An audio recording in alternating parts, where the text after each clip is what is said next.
All right, everybody, welcome out to the Lagerroom Guys Craft Beer Show. It is Tuesday, February the 3rd, 2026. Jersey Johnny coming at you. With me, as always, is none other than Mr. Beer Samurai.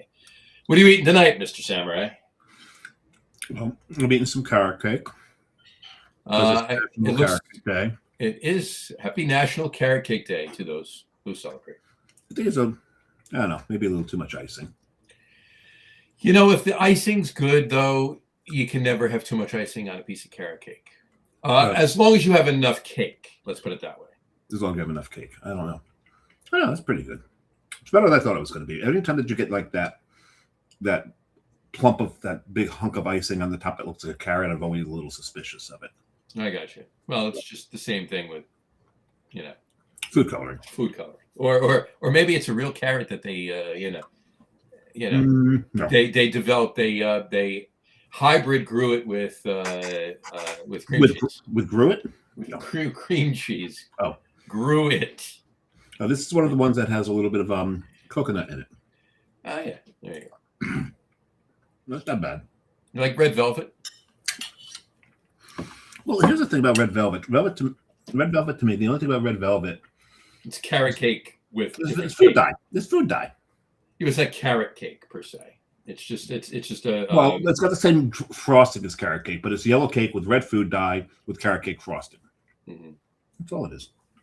I think maybe there's a little sour cream in the thing to give it a slightly different flavor, but and have the cake be a little bit more moist too. Yeah, I mean, I'm not a huge fan. I prefer a chocolate cake, frankly. Yeah, I do too. A nice piece of chocolate cake with the carrot cake frosting. That might be good. No, I don't know about that. Yeah, it might be. I'm not saying it is. I'm saying it might be. Actually, there was when I was a kid, my grandparents would always get the same cake for everybody's birthday. It was like a devil food cake with whipped cream icing, with whipped cream as the icing, and shaved chocolate curls on top of it. Nice. There was a place called oh my God, did I forget the name of it? It was in Manasquan. A French name. Not Le Cafe, but something along those lines. Holy crap. Manasquan? Yeah, Manasquan. Like if you're on, it's no longer there. It's long. Was it on Main Street? No. It wasn't. It was on 35. Is that what yeah. So if like you're coming from like where that big circle is now that goes to Point Pleasant, and you're going through Manasquan, there used to be a dealer on the left there that sold Bricklands. Yep. Remember those gold wing things with all different colors on them? They got pulled over all the time by the cops. It was before you got to the circle by Peddler's Village. Peddler's Village. No, it was past that. Okay. So you keep going past that, and then there was like this strip mall on the left that was just like brown brick, and it was in that Le Chalet. That's it. Le Chalet. That was a great cake. Really good cake, but nice, cool. All right. So it is also that ends the cake portion of today's show. And now for the soup portion. Happy National Homemade Soup Day. What was the last soup you ever made? Last soup I personally ever made. You personally, or personally ever homemade soup I personally ever had. No, you made. What part of the word "made" are you having trouble with here? Does chili count as soup? No, it's a stew. I see what you did there. Last soup I made, homemade soup, had to be just a chicken noodle soup then. Yeah, there's nothing damn wrong with a chicken noodle soup. Last one I did was probably ramen noodle soup. Yeah, sure. I've shown you pictures of the ramen I do. I get all kinds of fancy with the ramen now, with that like with the slightly undercooked hard, boiled egg in there, and get everything. Get like what? Well, so the yolk is jammy. Yep. And it's almost like a soft-boiled egg, but not quite. A little bit more, like halfway between soft-boiled and hard-boiled. Correct. Or medium-boiled. Medium-boiled, as probably Tom would call it, right? Okay. It's medium over and medium this. Anyway, but yeah, little strips of bok choy in it and red bell pepper. I love a good ramen. Yeah. Oh, I make a good ramen. I've the soup that I make for the ramen now, I've got pretty much perfected. I've had great ramen in New York plenty of times, and there's a couple of good ramen places in Jersey too. But one of, and I won't say it's the best, but one of the best ramen bowls I ever had. Yep. It's actually in Milwaukee. Really? Yeah. Was it just the bowl, or was it the soup too? Was good. No, the soup and everything. Yeah. So everything was good. Yeah. It was a really cool bowl that you appreciated. It wasn't just the bowl. No, it was the soup in it too. Exactly. Actually, Anyway. this is technically ramen. Yeah, sure. If you're ever in Parsippany, there's a place called Shan Shan Noodles. Mm-hmm. And the spicy noodle soups that they have. First of all, the first thing that's going to happen is one of the pepper flakes is going to hit the back of your throat and you're going to start to cough. Of course. Every newbie, this happens to them. The people that work there, they don't know you. They're standing by. Mm-hmm. They're waiting. They're ready for it. All right, got your water. Got your bread. We're set. You know. Oh, and they're great there. They're absolutely great there. I definitely recommend Shan Shan. Good stuff. Yeah, sure. I got a couple comments here. Before we get to the comments, though, I'm thirsty. And folks, in case you didn't read the post, I forgot to write here. In case you didn't read the post and you aren't aware, tonight is just the two of us show. It is just the two of us. We got a lot to talk about tonight. Got a few things. Yeah, we do actually. Got a whole laundry list of things to discuss. So we'll be talking about that. It's not just going to be a free for all. You and I just, just coming up with things to chat about or whatever. But depending on how many comments we have, anybody out there listening live, comment in, please. We will definitely take all your comments. But it isn't just the two of us show. But on that note, what are you drinking tonight, sir? What are you starting with? Well, starting with a boat beer because I haven't had one in a while. Okay. And this weekend I saw empty cans of boat, and I thought that was kind of sad. But so I've got my can of boat here, and I'm drinking it straight out of the can. I like my 12-ounce boat cans right out of the can. Boat beer. You like it in the can? Boat? Only if it's 12 ounces. Like 12 ounces of boat. 16s is too much in the can. Yeah, I can imagine. Or do I want to not imagine? Yeah, probably best not to. Mm-hmm. But what's interesting is that IPAs and carrot cake actually go together really damn well. They do work together. Well, the IPA will cut into the sweetness of the icing. Fair enough. And the hops will work with the spices in the carrot cake, and you'll tone down the hops in the IPA a little bit. It's really it's a neat effect that you get. What are you starting with? Very nice. I am starting with something that I've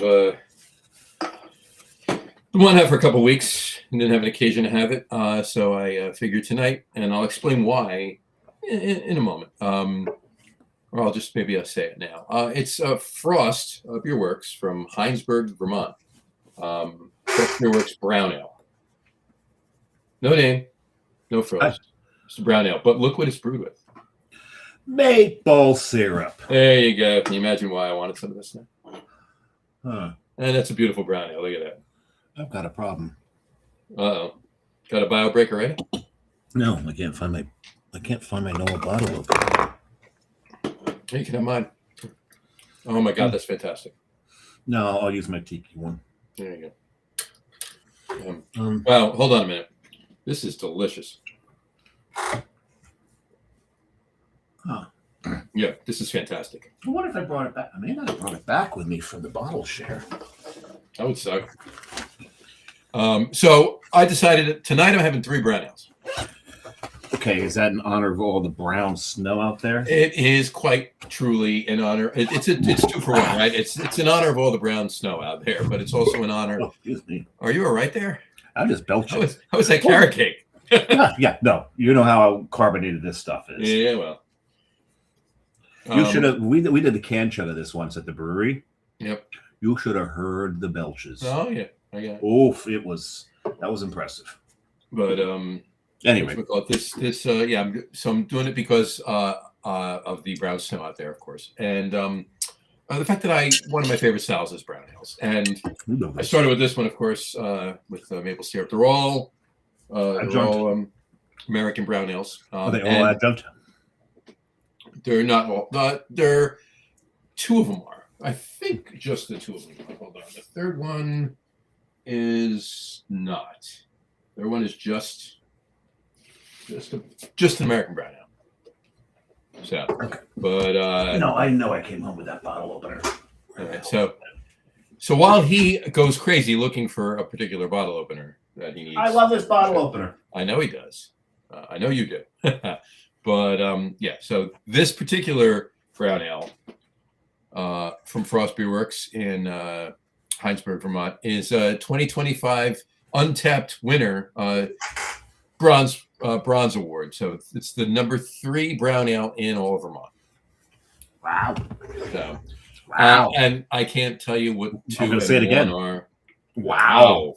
Wow. Wow. I can't tell you what 2 and 1 are, but this is very, very, very, very tasty. I'm trying to do my my what's his name? Wow. What, Christopher Walken? Yeah, I'm trying to do my Christopher Walken. Wow. Unless I do it. Wow. Wow. I did it well enough that you understood what I was trying to do. Wow. It still kind of sucked. There you go. That's the closest to any word that Christopher Walken says that I can get sounding something like that. And you know what? It seems to be an easier, not an easier by any chance, but a more popular voice for voice actors or voiceover artists. And Bradley Cooper does a great one. Yeah, a lot of people can do it. I've tried for years. It's just, and it's such a distinct. I just can't. Anybody who does it well, you know exactly who they're doing it. Even people who don't do it well, you know who they're trying to do. Yeah, because it's so distinct. I think Bradley Cooper, his is based off a conversation that he had in like makeup, where Christopher Walken looked at him and went, "Pineapple. I like to eat it."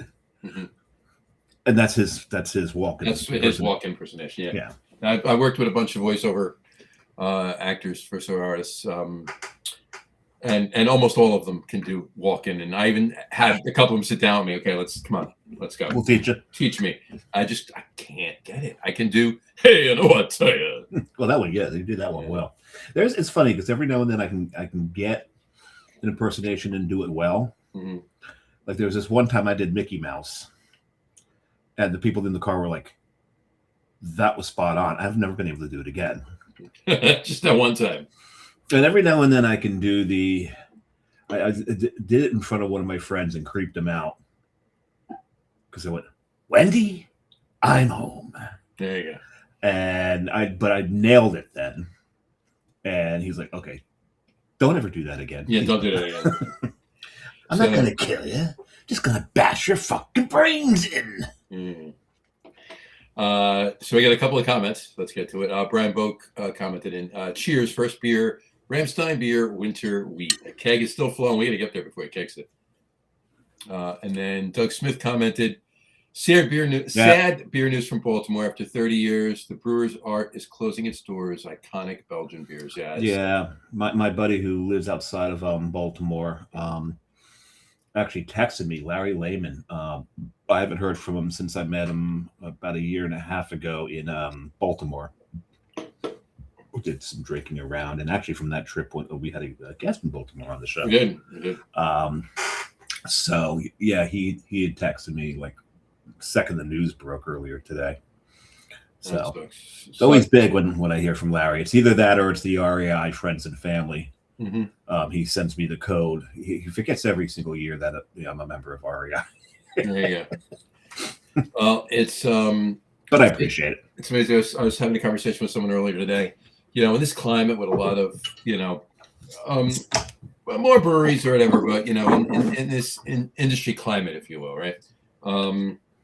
There's a lot of closures going on, but there's a couple of chains, and good ones, mind you, not shitty ones by any means, that are still opening more locations. So it's encouraging. Yeah, it's encouraging. It is encouraging. Got a comment from J&D Brewing. Hi guys. Hey J&D, what's up? Hey. Cheers. Cheers. Oh, that's not boat beer. Where'd that come from? That is not boat beer. What is that?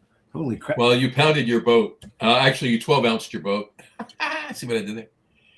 It's okay. That's fine. You had a hole in the can. There you go. Yeah, I gotta talk to the owner of that brewery. I think I got robbed. You know what? Maybe we can convince him to come on next week and you ask him that. And I can yell at him. Yeah. Actually, I may. I don't know if I'll be at his brewery this weekend, but we'll see if I see him. No. So John's he's doing some browns he's wanted to drink for a while. I'm getting some of the Christmas ales that are still in my fridge out of my fridge. So that is the Schlafly Christmas ale. I drank it on the holiday beer show. You did with Starodumsky. Mm-hmm. But I like this, and so I kept it in the fridge. Are you saving? Oh my God, that boat! Get that boat out of you! I mean, come on. Whew. I may have another one later because I'm really enjoying these belches. There you go. Cleaning out the pipes, right? I may float a little liquor 43 on top of it and see what that does. Maybe. That'd be interesting. It might be. Yeah. Are you saving one of those for the Christmas in July show? Oh, I've got a few of those already. I think this is only the second one I've drank this year. Yeah, well, you bought a 6. So. And I bought a 6, so yeah, I think I'll have one for Christmas in July. There you go. And I do have one for the next one. I've got 2 of those left, so there you go. 2 or 3. Fair enough. I got 2 of them left. The next one of yours, so, but in any event, cool. All right. So let's get to chatting. I do want to make an announcement. I want to get into too much talk because tentatively we'll have them on the show prior to it. But the American Craft Beer Hall of Fame did announce today that the live stream will be of this year's inductees into the American Craft Beer Hall of Fame will be on Saturday, February 28th. So 3 weeks from this coming Saturday. Okay. And it'll be a watch party at 4 different breweries, Dogfish Head and Rehoboth being one of them. Very cool. So you can check out the post on, it's actually an article is written by, you know what? I apologize. I wrote it down and then was it written by John Fladon? No, it was not written by me. No. Okay. It was not. Who wrote the article? Because there's times you do this and you just talk about yourself. No. I'm not. This is not that case. It's not the case. Today is not Brewbound. that case. I know it was. I just want to make sure. Brewbound wrote the article. Brewbound. Okay. And American Craft Beer Hall of Fame Facebook page posted it. Marty posted it as well. And we'll post it on the Logroom Guys page. I'll post it on mine as well after the show. Didn't want to post it earlier because I didn't want it to get buried underneath the show post. Which we call it. So I'll post it on that and pin it after that. But in any event, yeah. So it'll be February 28th. Will be the announcement. Be a live stream, and it'll be Dogfish Head Brewery in Rehoboth Beach, Delaware, Round Trip Brewing in East Cobb, Atlanta, cool, Georgia, Breakside Brewing in Portland, Oregon, and Hailstorm Brewing in Tinley Park, Illinois. I'll say there better be one in Illinois. There you go. And let me guess which one Marty's going to be at. He's going to be at Dogfish Head. Is he really? No, he's going to be at Tinley Park. I figured it's like. Yeah. So, but in any event, I'm assuming he's going to be at Tinley Park. I'm talking about that, but we'll find out tentatively a week and a half before that. Tentatively, it'll be on a couple weeks from tonight. Cool. We're waiting on confirmation. He's just checking a few things in his schedule, but as long as that happens, he'll be on and he'll tell us all about it, and we'll talk about it, and it'll be a good show. Gattulo just posted a comment. He said, "Great bottle share the other night at Bolero. Dave, we missed you, John." Yes, I missed you guys too. I wish I would have gotten there. Had a lot of fun. And Al, and that friggin' Utopia's fantastic. Absolutely fantastic. Thanks for breaking out early when I had to grab my Uber. There you go. So yeah, and again, thank you for organizing that whole thing. That was great. I feel bad. I just couldn't get up there. I mean, if Tim was if we were able to have it a wet ticket, I would have tried to get over there a little late. But by the time I got out of work and would have been able to get up to Carlstedt, you guys would have been 3 sheets and half the beer would have been gone. So as well as the pizza. So it made no sense to come up then. So no, the pizza lasted all of like maybe 10 minutes. I was going to say probably. It's that disappeared real quickly. So yeah, so I did miss you guys. I'm glad you guys had a good time. I did miss it, but next one we'll get together. But in any event, all right. So yeah, so mark that date down. Mark, check out the American Craft Beer Hall of Fame Facebook page and website, for that matter. And of course, we'll post links after the show tonight on our Logroom Guys page as well. And by us, he means him. Well, the royal we. Oh, yeah. John and John. See what you did there. Anyway, and then hopefully work it out, and Marty gets on the show in a couple weeks, and we have the information as well. So anyway, but that got me to thinking. And it did. It really did. And don't think me. I started. No. I started thinking about this last year, and you and I chatted about it briefly. You don't know what I'm talking about yet. So let me. No, I don't. Let me get there. There you go. No. No, I'm not allowed. You're not allowed. Do not go there. So I was thinking, okay, well, maybe not Hall of Fame-esque, but we do our top 3 lists, and there's top 5s and top 10s and everything else. So I was thinking, this is show number 266, and that's not including. But who's counting? And it says it right at the top. So. And there you go. So, okay. So our channel's counting. Right. Which we call, and that doesn't even account for special shows. No. Which we've done a couple dozen of them too. So we're approaching 300 shows, right? Yeah. So it got me to thinking, what would be my top 5 best shows? And for that matter, what would be your top 5 best shows? You personally, or top 5 favorite shows? Well, not my best shows that I did, just my favorite shows, my top 5 favorite shows that we've done, right? Okay. But that got me thinking, every show we've done had its own special, thing, right? And I don't want to offend anybody by saying this show is better than this show or anything like that, because in reality, they kind of really aren't. They're just different, right? Yeah, they're all different. Right. So, well, I can think of 1 or 2 that were like. I can think of a couple that are raised above the others, or fall below the others. I was going to say, like sediment to the bottom of the river. Yeah. However, that aside, what I thought of was, why don't we just back and forth here right now chat about our top 5 shows that we would want to do that we haven't done yet. Top 5 shows. Well, there's that one we talked about for a long time that never happened. That was Kelsey Grammer. Right. That would be cool because he's still brewing. He's still brewing. I'm still back and forth with him. So, but he's not brewing in his brewery yet. As far as I know now. As far as I know, it's still the beer's still being contracted through Single Cut up in New York State. And that's the last I heard, and that information is a bit dated, so that may have changed. I'm not sure. But hopefully, he's a little busy. He's got this other job he has. I forget. Acting. That's it.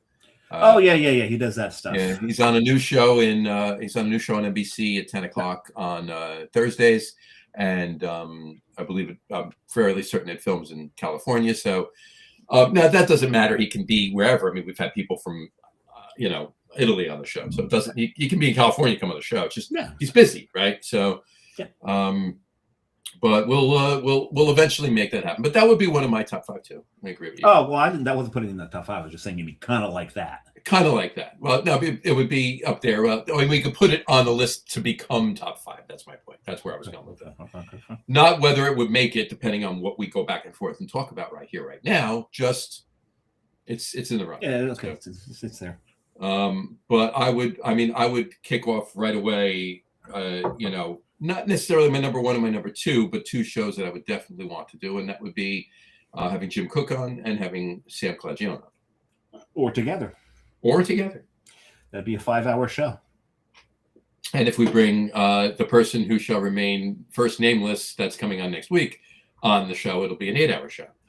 Yes, it would. Yes, it would. The 5 of us, you and I could just sit back and drink beer and listen. We've done that before. And we might do that soon. But no, I love when that gentleman comes on, because it's always a fantastic show. But and you'll see what we're talking about next week too. But in any event, that being said, Sam and Jim would be on my top 5. Anything else that comes to mind for you, sir? I mean, I could throw Ken Grossman in there too. I would love to have. We could. Sierra on. I think that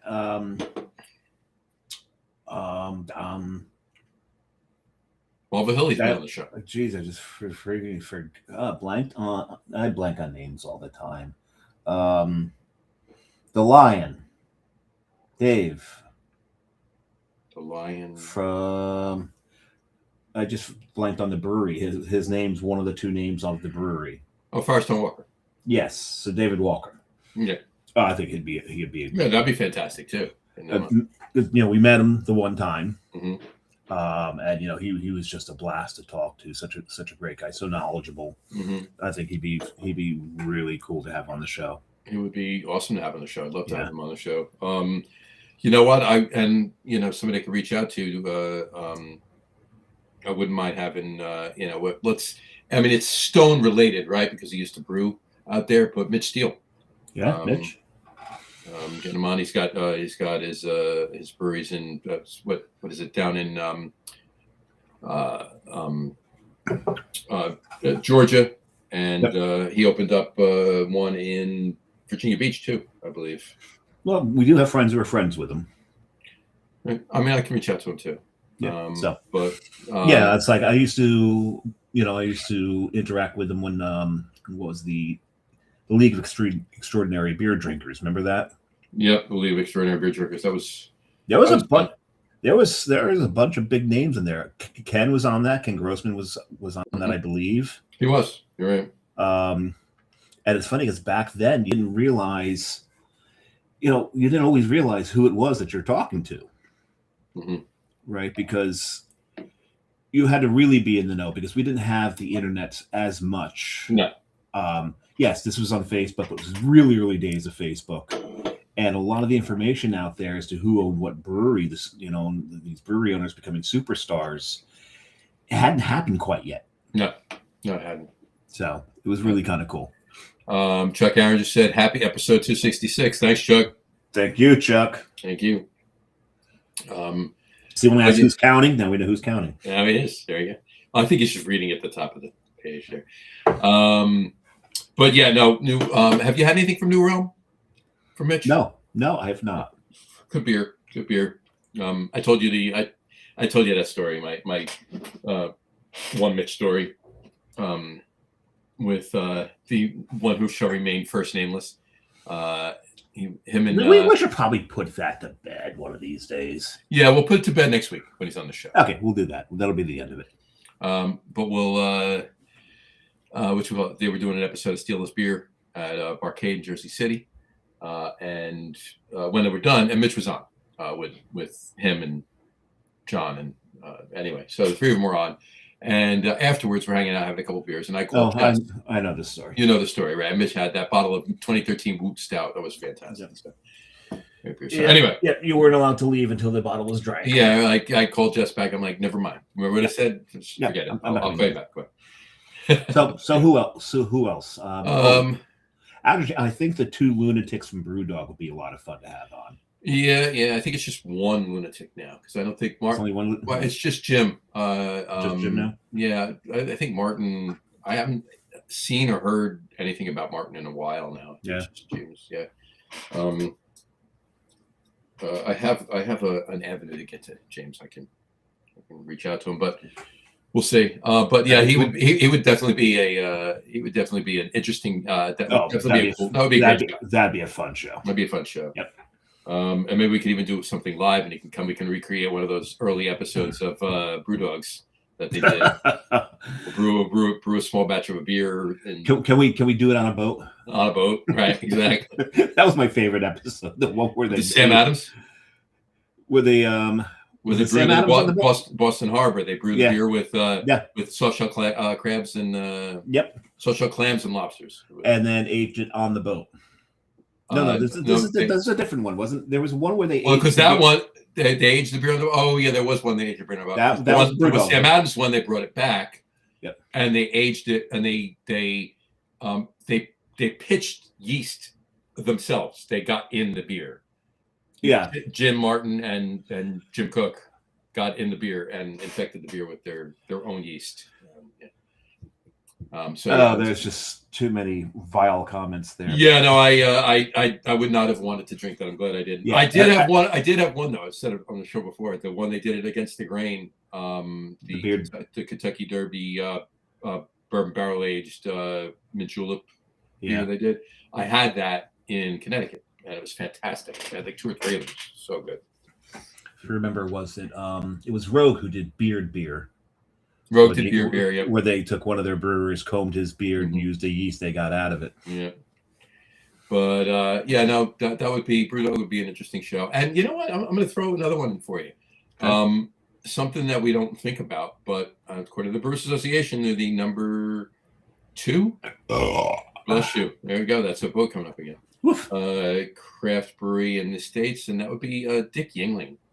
Now I know Dick is kind of retired, and his daughters are taken over, but he's still around.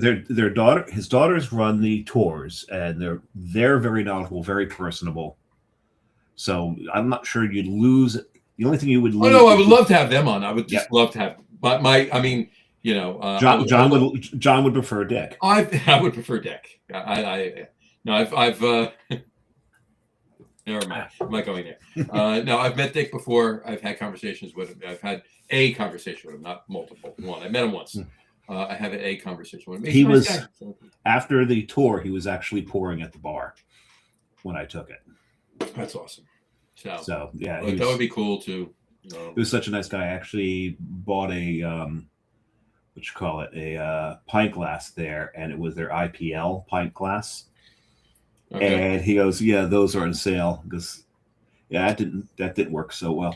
And I'm so pissed, and I personally am pissed at that, because my favorite Yingling beer that I had ever had at that point, and was their Bock beer. Mm-hmm. All right, it was Yingling Bock, and it was well made. It was a really, really good, tasty Bock, right? And I was out at a tour one time, and Jess and I were out there, and they had Bock on. They were like, "Well, you know, drink up what you can, because this is it for Bock. We're not making it anymore." And I asked them why not, and they said because we're replacing it with an IPL. And the IPL, right? So I'm like, no, and even back then, I said to them, I said it that day, and I've said it to other breweries too. If you want to introduce a new beer, why do you have to get rid of another one? It depends, you know. Sometimes you can retire it for a while and then bring it back if the other one doesn't work out. But even so, make it seasonal or make it occasional or whatever. Why scrap it? Because you know what I mean? You know, and the woman actually said, and I don't know if this is true or not. The woman actually said, we need the UPC code for the IPL. Buy another UPC code. There are more. You know, I own a lot of them. I'll sell you one. I'll give you one. Keep on going. But anyway, so as it turns out, they killed IPL, and what's back every year for the last 2 or 3 or 4 years now?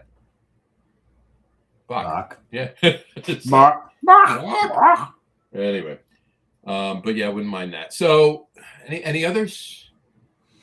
Any others that I mean, I could think of a few breweries and owners and so forth and so on that, you know, I mean, and maybe not even, you know, these are, like we said Jim Cook, we said Sam Calagione, Ken Grossman, Dave Walker, Mitch Steele, but beyond those names, any breweries, you know, whether it's the owner, a lot of those represent those breweries. No, I no, of course, but I mean beyond those breweries and those specific, because I'm specifically saying I would like to have those gentlemen on the show. Yes, but right? Breweries representative. Well, there's definitely beyond them. There are 2 giants. I've been to both those breweries, and there's like no one you can even talk to even see if you can get someone on the show. Though a representative from one of the show did make an appearance in a picture holding a can of yours. Weihenstephaner. Oh, hell yeah. And Guinness. Yeah, I could say Weihenstephaner and Guinness. And I mean, you know, at that point, you know, if we're going over to, let's keep this conversation today to the US. To the US, but because if we go over to Germany, I'm going to say every one of them. I'm going to say Weihenstephaner. I'm going to say Schneiderweiss. I'm going to say Schlenkerla. I'm gonna Hofbrau, and on and on and on. So Actually, of all let's the keep ones, it to it. Let's keep it to as much it would either be Schlenkerla or Lion Stefaner that I'd really love to have on the show. There's one I think that would be absolutely fascinating. And I completely forgot. I'm blanking on the name of the brewery. Man, my brain's just in the carrot cake today. Higgins Elworth. We've had them. Oh, that's right. No, they're the ones that may become the next tent at Oktoberfest. Oh, yeah. I was at their tap room by the market. Crap, what the hell's the name? No, crap's not the name. No, or crap hell crap. Crap with the hell is not the name. And I'm gonna go to Google Maps. Go over to Google Maps. Go over to Munich. You go to Google Maps and go to Munich and keep talking while see if I can't find. Okay, so there's Munich, and I zoom in on Munich, and it's just nothing but beer. Okay, so there's the. I was zooming on Munich for a while. So. There's the Verkellenmarkt, and they're right off the Verkellenmarkt. And if I can find, I think that's where they are anyway. Let's see, because there's another very well-known brewery there. Hackersfor. So they're right across from Hackersfor.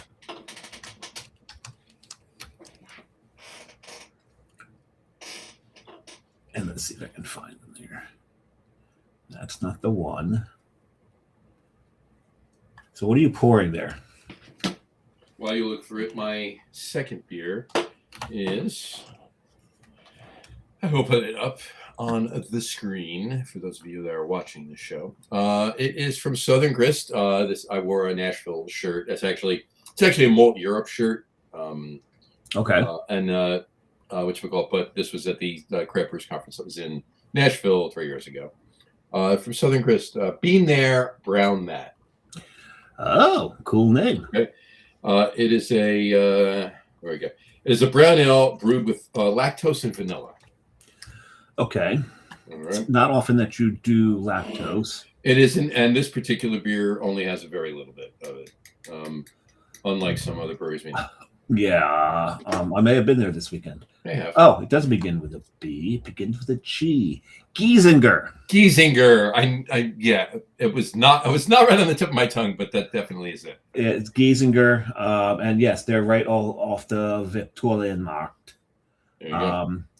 And the thing is, I was trying to find them by bringing up Hackersfor, and it doesn't look like Hackersfor. Oh, the reason being is this particular location of Hackersfor is just called Der Schwur. Der Schwur. Yeah.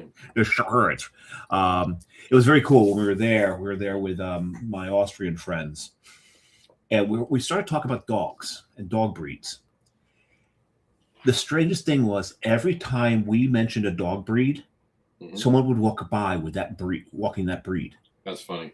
It was the strangest thing. And finally went, "Are you noticing this?" And my friend Renee is like, "Yeah, this is kind of creepy," but I can't say it in his Austrian accent. And I went, "Okay, let's test it." Dalmatian.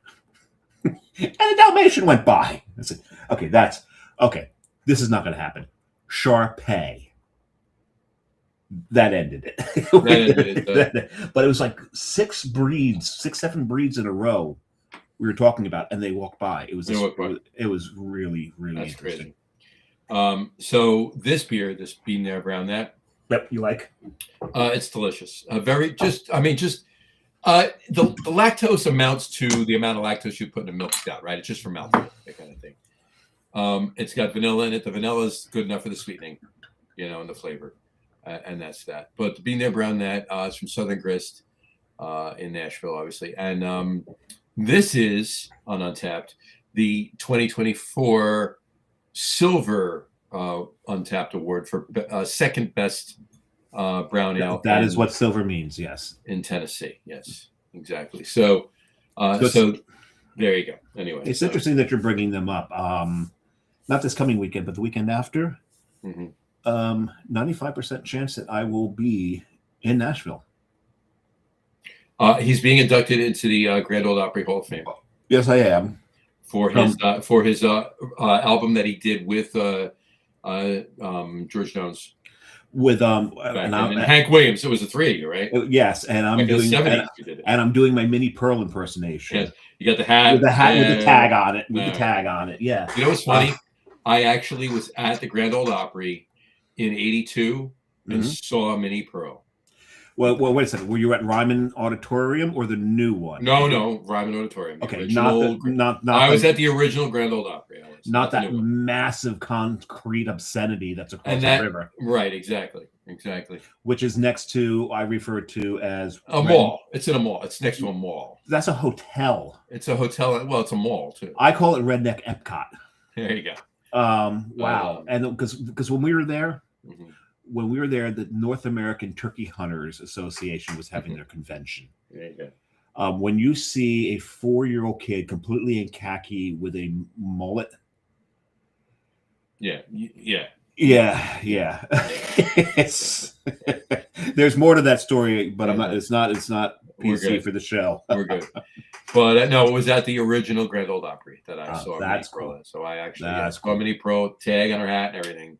I loved it because she would make her showing on Hee Haw every now and then. Oh yeah, that was in '82. I saw it. It was in July or August. I think it was August '82. Yeah. So you're a teenager. Yep. Yeah. Oh God, I miss Hee Haw. One of the most underrated guitarists was one of the hosts of Hee Haw. Roy Clark. Roy Clark's an amazing guitarist. He was absolutely one of the greatest guitarists. He's probably the greatest guitarist country music ever saw. If anybody, if you need one video to watch to see how good Roy Clark was, just Google and go on YouTube and search for Roy Clark Odd Couple. Oh yes. Yes, when he made a show on Odd Couple and just at the end of it, that last scene, he showed off. Oh my God, big time showed off.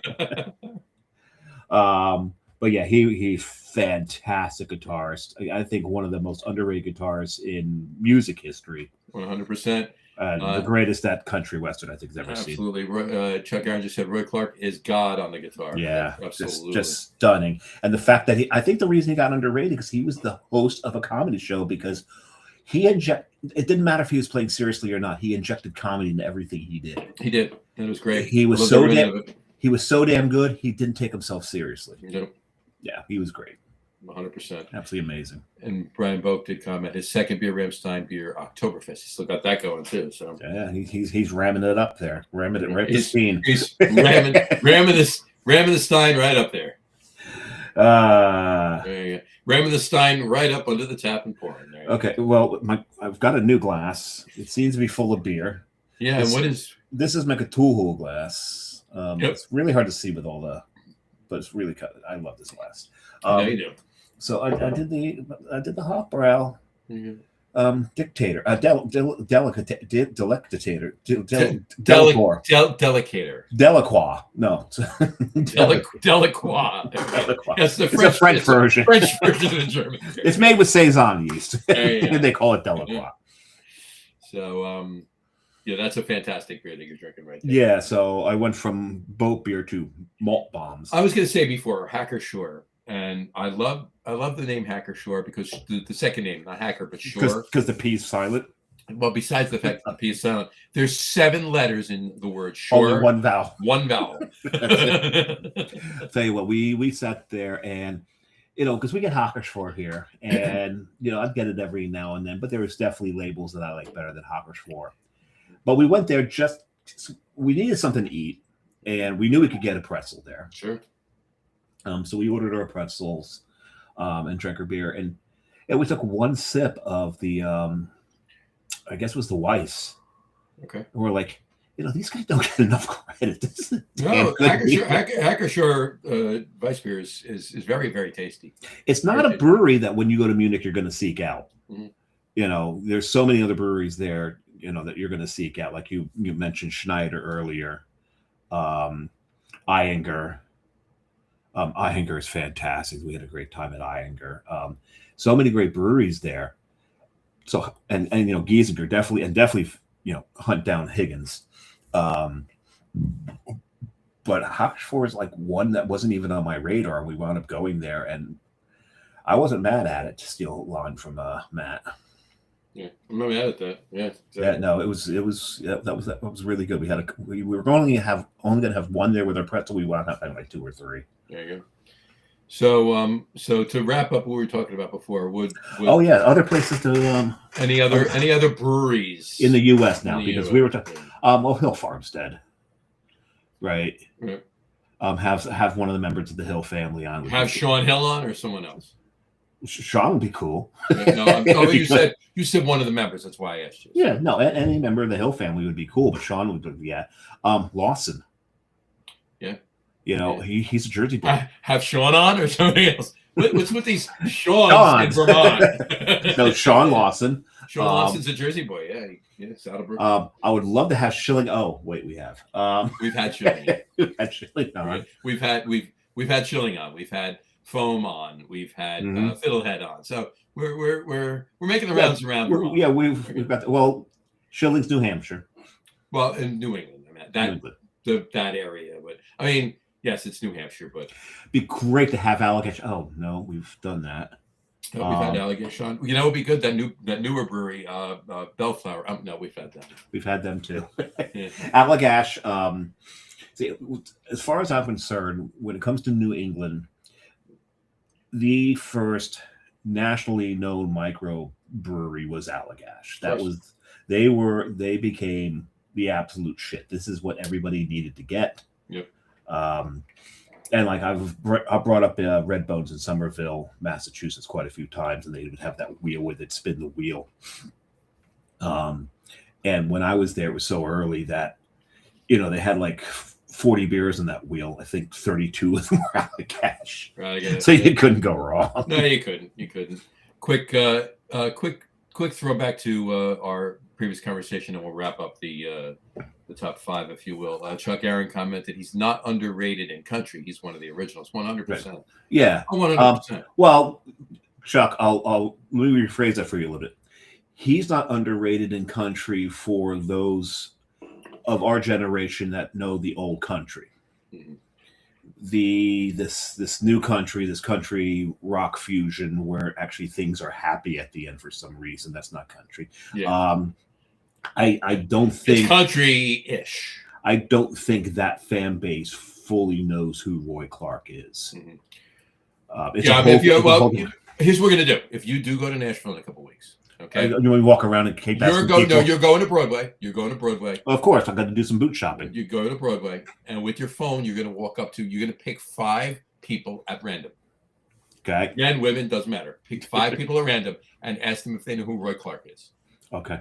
And let's see what the outcome is of that. And then Chuck just agreed with you. He said, yes, exactly. Exactly. It's the way it is. So other U.S. breweries that we would love to have on the show. Yeah, I mean, look, I would.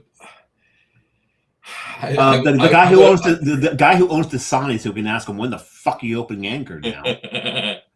Chobani, not Dasani.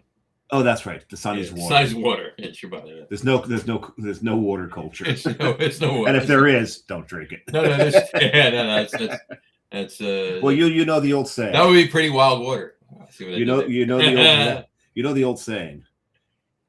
In wine there is wisdom. In beer there is strength. In water there is bacteria. Mm-hmm. So there you go. This is why we drink beer, especially south of Texas. But beyond that border, yeah. And in Texas, places of Texas too. That's true too. Yeah. Well, we'll let's save that question. Okay. So other breweries. I mean, of course, you always want to have the OGs on, right? Like having Spetzel Brewing on would be cool. Mm-hmm. Because that's the oldest brewery in Texas. Well, Spetzel would, yeah, exactly, right. I was going to say I would love to have Founders on. Founders is coming on the 10th. But here's the other thing I was just going to say. Love to have New Belgium on too. And they're coming on the 3rd. Oh, very cool. Well, New Belgium owns Bell's, so Bell's and New Belgium are both coming on the 3rd. So there you go. Interesting. Yep. And technically, I was going to say I would love to have Avery on. Right. technically Avery is coming on the 10th of March as well, because San Miguel owns Founders and Avery. So there you go. Now I wish I hadn't drink that tweak that one night. There you go. I've had it on that show. No, it's probably not a good idea. Considering I don't remember tasting that tweak because that was the big beer show, and it was. Yeah. I think it was my third or fourth. So. I'm glad you finished. I had, it wasn't tweak. No, it was tweak. It was tweak. Was it 17.4%, right? Yeah. Okay. So it was tweak. If you remember, and I might have mentioned this on the show before, but remember back in the pandemic, we had, and this is going back probably about 4 or 5 months before we started. Oh God, I remember that. We would have these online Zoom call bottle shares. Right. Basically drink-alongs. Exactly. And then we the first one we did went for 8 hours. It went for 8 hours. And it was crazy. It was crazy show. And crazy show. Crazy. It wasn't a show. It was a show for us, right? It was like 12 of us on the Zoom that we did, right? Well, the thing is, yeah, because that lasted 8 hours, and then we get off of it, and Gene Lynch restarts it with just 4 of us, right? And that went for another 2 hours, right? Did we really drink for 10 straight hours? No, I think we did. I think it was 10 hours. Yeah, I think so. But here's the thing. I think it was 7 at night to like 3 in the morning. I think it was. But here's the thing. The last beer I had, now this is it, right? Now, we had beer all night. And I had no business having a last beer, right? Yeah, I should have had water. Right? So I said to Jess, I go, and Jess is on with me. So the both of her and I were both on this stream thing.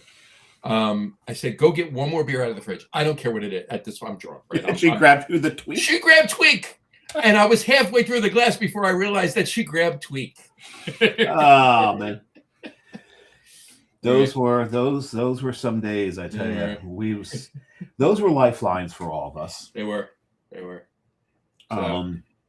It was it was just great to see everybody, all the friends from back home, because I was, exiled up in Rhode Island at the time. But it's because of that, and not to say that we wouldn't have done it anyway, but because of that, this show started, right? We're approaching 6 years of doing this now. So, but actually, being Rhode Island caused one of my most poignant memories of the pandemic, and I think I brought it up once on the show, and that was we had the Met. So the building I lived in was an old factory, and so I was in a loft, and it was attached to other areas of the factory. There was a kind of wings in it, and there's a courtyard in the middle. Wings? Wait, Paul McCartney or just wings? We're getting there. And one end of one of the wings was a music venue called the Met. Okay. And I can't remember the name of the owner at this point. I think his name was Ray. I forget. But I get home from work one day, and there's a piece of paper jammed in my my door handle. Mm-hmm. And I read it, and it's from the Met. And they basically said, all of our kegs are going to go bad. We don't see reopening anytime soon. Bring whatever vessels you have and help us drain these kegs so the beer doesn't go to waste. Nice. No charge. So I'm like, okay. So I grab one of my 32-ounce 64-ounce growlers, and I go down there, and they've got I'm trying to remember the beer. It's a big beer in Rhode Island. It'll come to me, but I can picture the can. But so they've got a line of growlers to fill, and so the guy behind the bar, this older gentleman, goes, while you're waiting, you want a beer? You can remember, this is the pandemic. Right. I'm standing at a bar and someone just offered me a beer. Right. I'm like, I can have beer? He goes, yeah, I can give you a beer. Yeah, why not? I'm like, okay. And I don't know if you remember, I texted the group. I'm like, I am standing at a bar drinking a beer right now, and it just occurred to me how much we took being able to do this for granted. I know. And I remember I had to turn away from the bar because I started to well up. I'm like, it was a really powerful moment of understanding where we were in this pandemic. It turned out the guy who poured me the beer was the owner of the Met and an absolute legend in the music world there. Nice. Because I told my brother, I said, yeah, and I sent a picture of the two of us, and he's like, do you know who the hell that is? I'm like, no, he's the bartender, because that's not the bartender. Yeah. I'm like, he goes, that's a living legend in the music world. I wish I could remember his name. But you should, really cool. You should text your brother and find out who it was. Yeah, he'd remember. I could probably also Google. You could probably Google it too. Yeah, exactly. So we got a couple comments really quick. Just do this really quick. Doug Smith said, have you had Garrett Oliver on? No, we have not had Garrett Oliver on. No, that would be definitely one. Definitely love to have Garrett Oliver on. And, this being Garrett Oliver. Yeah. So that guy right there. Would love to have him on. I'll have to reach out to him and have him on the show. And then he also said Brooklyn Brewery would be good to have on 100%. And Doug Smith said Rich Lupo, Dave. Rich Lupo. He's absolutely fucking right, Rich Lupo. He's got it. It's Lupo. It's funny. I knew that Doug would comment who it was. But what's funny is my brother goes, well, what was the guy's name? I think it was like, introduced himself as Rich. Mm-hmm. He goes, that was fucking Rich Lupo. Okay. I was clueless. Such a nice guy. We probably talked for about an hour before I got my growler. That's awesome. And went home. That's but yeah, awesome. he poured me a beer, and maybe Doug will know which beer I'm talking about. The logos, their logo's like a fish with a star in it. They're down by URI. It's one of the more common beers in Rhode Island that you get. Tilted Barn is down by URI. No. Tilted Barn's not that close to RI. URI. No, not like this one. This one's a lot closer. Who the hell's it? Who's right by URI? It's not as close. Oh, it's Whalers. Oh, Whalers. Yeah. Oh, with the star in it. Yeah, I get it. Yeah, it was Whalers, and of course, I'm trying to remember their iconic beer because that's what. Oh, Doug just commented. Whaler. There you go. Yeah, Whalers. Oh, damn you with your burping tonight. Oh no, I'm enjoying this. I hope you all are. All right, so to wrap this up, I'm gonna give you what I think our top 5 are. And it's going to be a top 6, of course, because in true lager room fashion, we can't. We can't. And we don't math, right? Exactly. Can't math. It's Jim Cook, Sam Calagione, Ken Grossman, Dave Walker, Mitch Steele, and Garrett Oliver. I would agree with that. And yes, Doug's absolutely right. Rise is the beer. So even though I couldn't remember tonight, Rise will always have a very special place in my heart because it was the first beer during COVID that I drank standing at a bar. Gotcha. So. All right, fair enough. All right. So next up, just a couple of quick things that I wanted to bring up. Okay. And this is the show to do that. I don't want to bring it up in any of our, we have shows booked through to April at this point. So yeah, we do. Don't this is the show to do this on. Just about.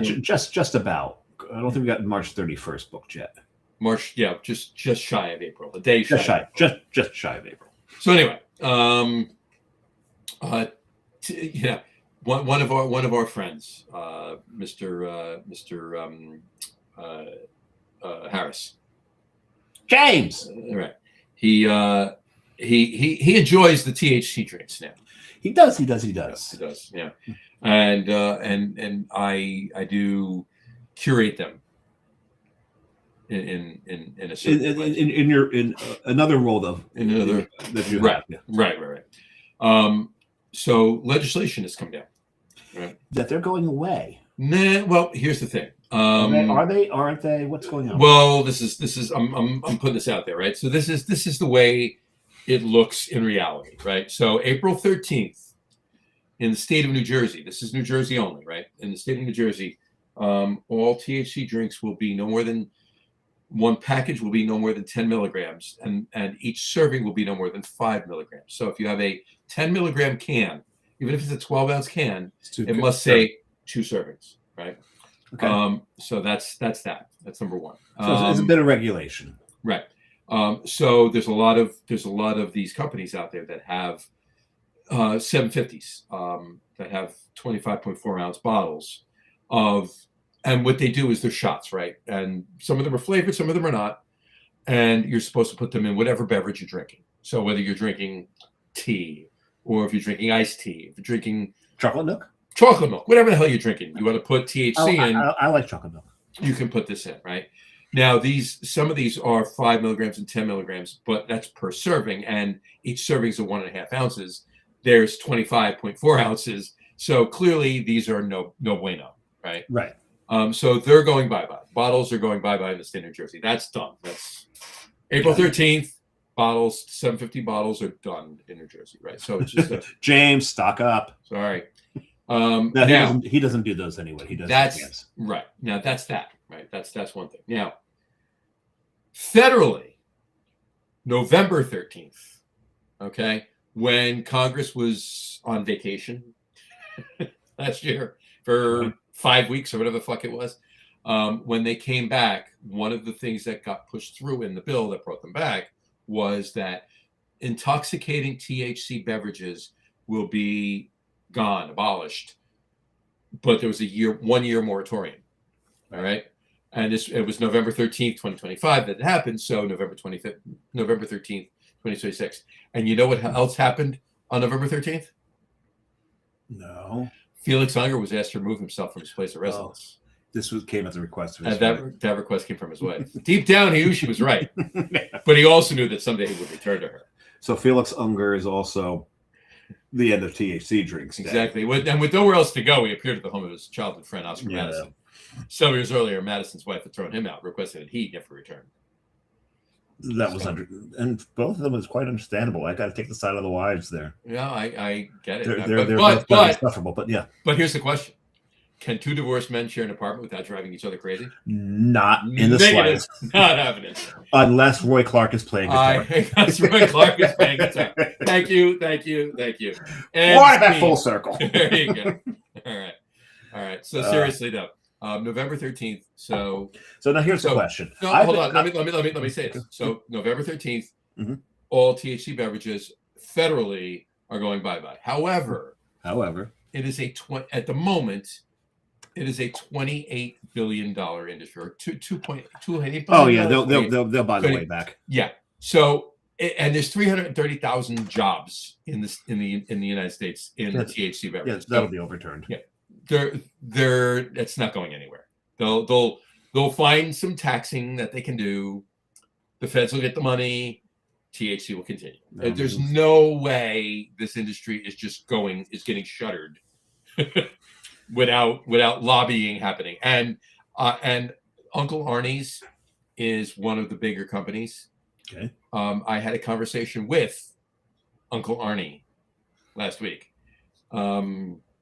And yeah, he was already telling me that there's plenty of lobbying that's going on, and that's not happening. Oh, that's Uncle Ernie. I'm like, Uncle Ernie. That's a Wings song. And we're back to Wings. We're back to Wings. There's a lot of full circles going on here. I'm getting dizzy. Stop. So here's the question, because I get. Hold on. Somebody's knocking on the door. Now they're ringing the bell. I get asked this question a lot. And I said, well, we've avoided this. People keep asking, are you going to do a THC drink show? Because I've done a THC drink. Actually, Carrie actually did in Austin. And it was actually Austin Brewing Company's THC. I think it was a seltzer. Okay. Oh yeah. Chuck's right. It was Uncle Albert, not Uncle Ernie. Well, Uncle Ernie's in another one of their songs, isn't? No, Uncle Albert is from Ringing the Bell. Right. Someone's Knocking on the Door is the name of the song. But wasn't Uncle Ernie in? I thought they were in another Wings song. Anyway, but so the question is, It was Father Mackenzie. Oh no, that's Beatles. That's the Beatles, Right. but still, He was darning his socks. I know that. when no one was there, Right. in the dark. Nobody cared. We'll have to figure that out. Where are we getting this? Anyway, so you do that. I will continue by saying, yes. Actually, no, there's still an Uncle Ernie in Let Him In. Really? Yeah. Uncle Ernie. Yeah, there's still an Uncle Ernie. He said, "We're so sorry, Uncle Al." Uncle Ernie also comes from the rock opera Tommy, and Ringo Starr played Uncle Ernie. There you go.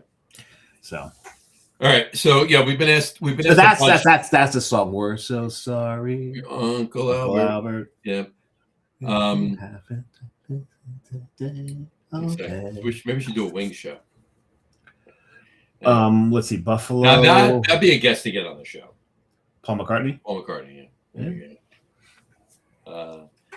And then Brad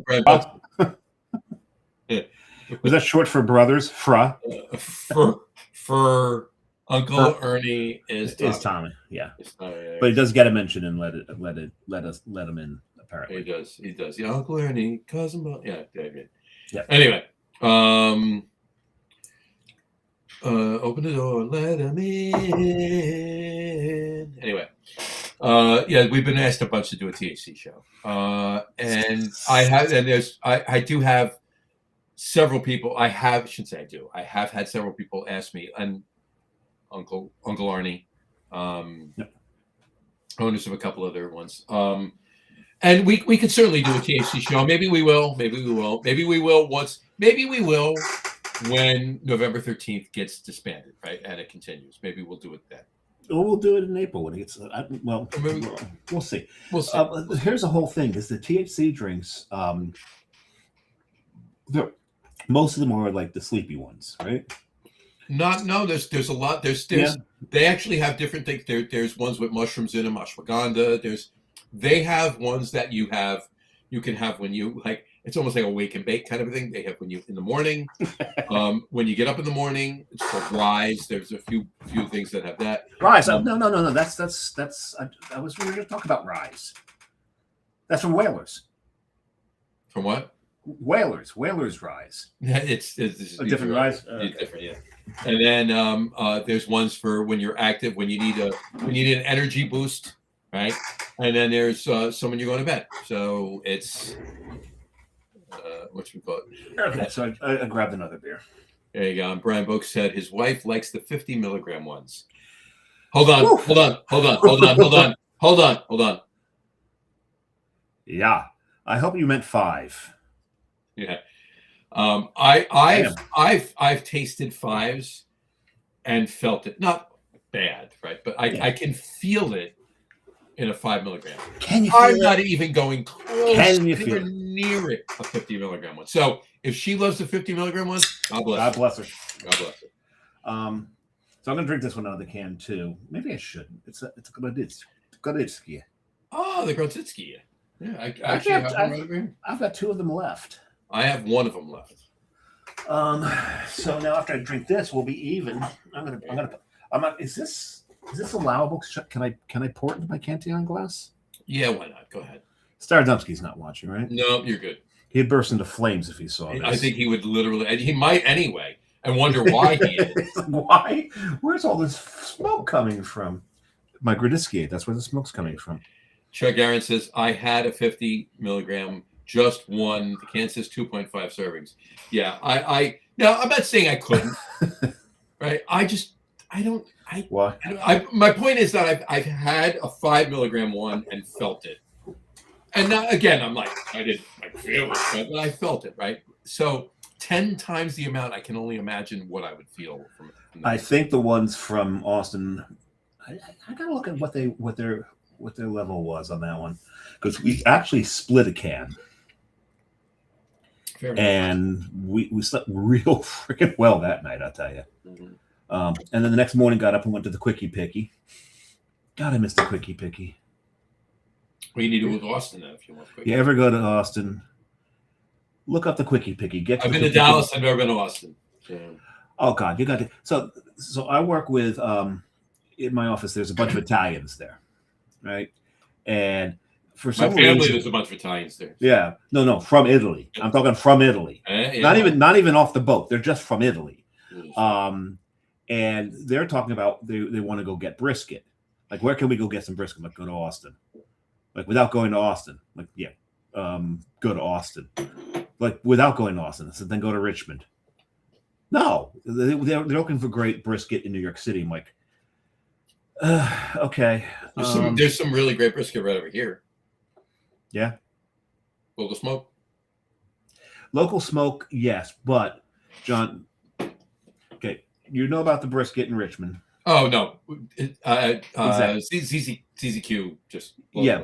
But Austin is even well beyond that. Oh yeah, and you still have to have a Blowfish barbecue. Blowfish, yeah, I do have to get back to Pittsburgh. So they want to go for brisket. I'm like, I'm not going with you.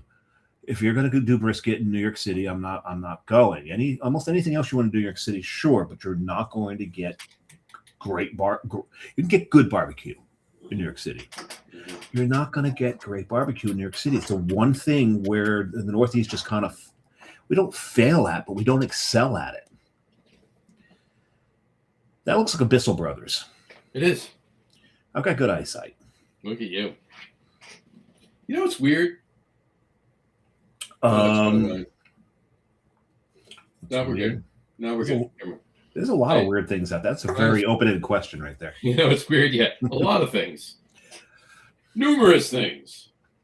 The only thing is, my mind went to something else that we can't talk on the show, and that's politics. So we'll leave that alone. No politics, no religion, no math. The thing with this Grodisky, maybe it's because I just drank a couple of malt bombs, but this Grodisky seems to have increased in smokiness. It's probably the malt bombs. It's probably the malt bombs. Yeah. No, definitely. So my third beer here. I'm just going to put this up really quick. Brian, I'll put your comments up in a second. I just want to put up my third beer, and this is Bravura. It's a 5.8% American brown ale from Bissell Brothers. Is it a hopped brown? Nope. No. It's a brown ale. Right. Just straight up brown. Bissell didn't hop it. Nope. Yeah, every now and then they do depart from hoppage. Yep. And more on that in a second. So this one is the 2025 silver medal. So number 2 brown ale in Maine. And the 2024 gold medal, number 1 brown ale in Maine. So the theme of this today is 3 brown ales. Vermont, Tennessee, and Maine, all medal winners in Untapped in the last year. And what John's doing here, if he knows it or not, he's prefacing and building up to Friday. Friday, opening ceremonies for the Winter Olympics. And I love the Winter Olympics. What's your favorite sport in the Winter Olympics? Do you watch the Winter Olympics? I do. Downhill skiing. Downhill skiing. Now you know that Lindsey Vonn wiped out, blew her ACL, but she's still going to ski. I'm scared for her. I would love to see her ski, but without having the control in her sport, I'm worried. Yeah. The thing is, though, I was interested to see that when they do downhill now, they actually have personal airbags. So if they do contact the barrier, the airbag deploys. Okay. I've never heard of such a thing. I just learned that with her latest crash that her airbag deployed. I'm like, they have airbags? Well, I'm like, because I never tore my ACL, knock on wood, but I tore a patellar tendon. But that aside, I tore my meniscus in my. That's the thing that surrounds the patella, right? Meniscus. Well, I mean, you have your meniscus is kind of around the ACL and the MCL, and it's part of it, right? But now I tore my meniscus in my same knee I tore my patella tendon in, but I tore my meniscus Someone and tore my new meniscus. right, I tore my new meniscus. I tore my meniscus about 11 years before I tore my patella tendon, um, but I still was unfortunately was had right after I tore it my meniscus, my knee would pop out. Yeah. Right.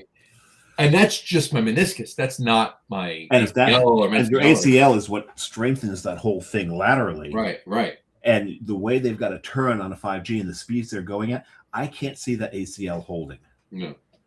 She's got to be wearing a brace. She has to be. I mean, she has to be wearing like a heavy duty, like but a lot of metal. A lot of metal. This knee is not going anywhere outside of where it is. Yeah. Brace. Right? So we'll see because the guys in the office, the one guy was telling me like we got this really great downhill skier because we think we're going to do pretty well. I said, Lindsey Vaughn crashed and may not be in the downhill. He goes, okay, so she's getting gold. Well, because I brought the Winter Olympics to them, and they're like, yeah. I'm like, that's right. The Italy hasn't really been to the Winter Olympics since Roberto Tamba. Right. He's like, yeah, that's probably true. Yeah. Well, so my favorite thing to watch in the Winter Olympics actually is the ice hockey. Ice hockey. Oh, please. I mean, come on. Love the ice hockey. But I mean, since 1980, how can you not watch ice hockey? Right. If you're, well, the thing is, I don't think we're going to.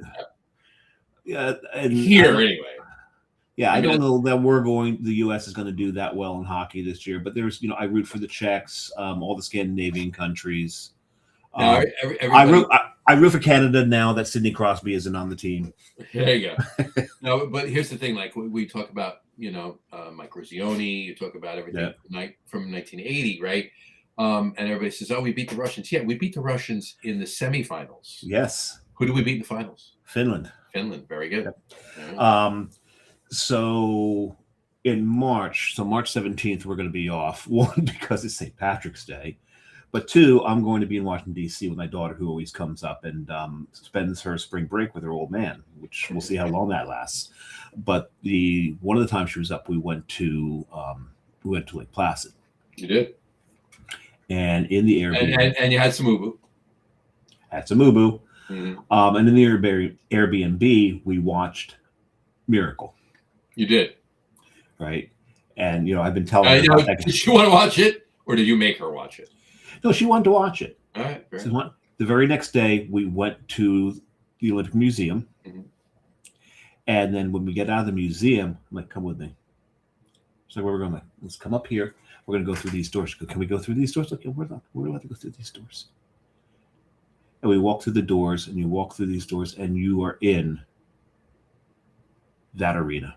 Mm-hmm. And we walk through, and I go up to the railing there because we walk up at the upper level. And she goes, "This is where it happened." Mm-hmm. I said, "This is where it happened." She goes, "I thought it'd be bigger." Everyone does. Oh yeah. And she's like, "This," and she was blown away. She's like, "This is amazing to be standing here knowing what happened here." Sure. She gets these things, which is really cool. Really cool. It's awesome. You know what? I mean, and I had this conversation not just about that, but about a lot of things, right?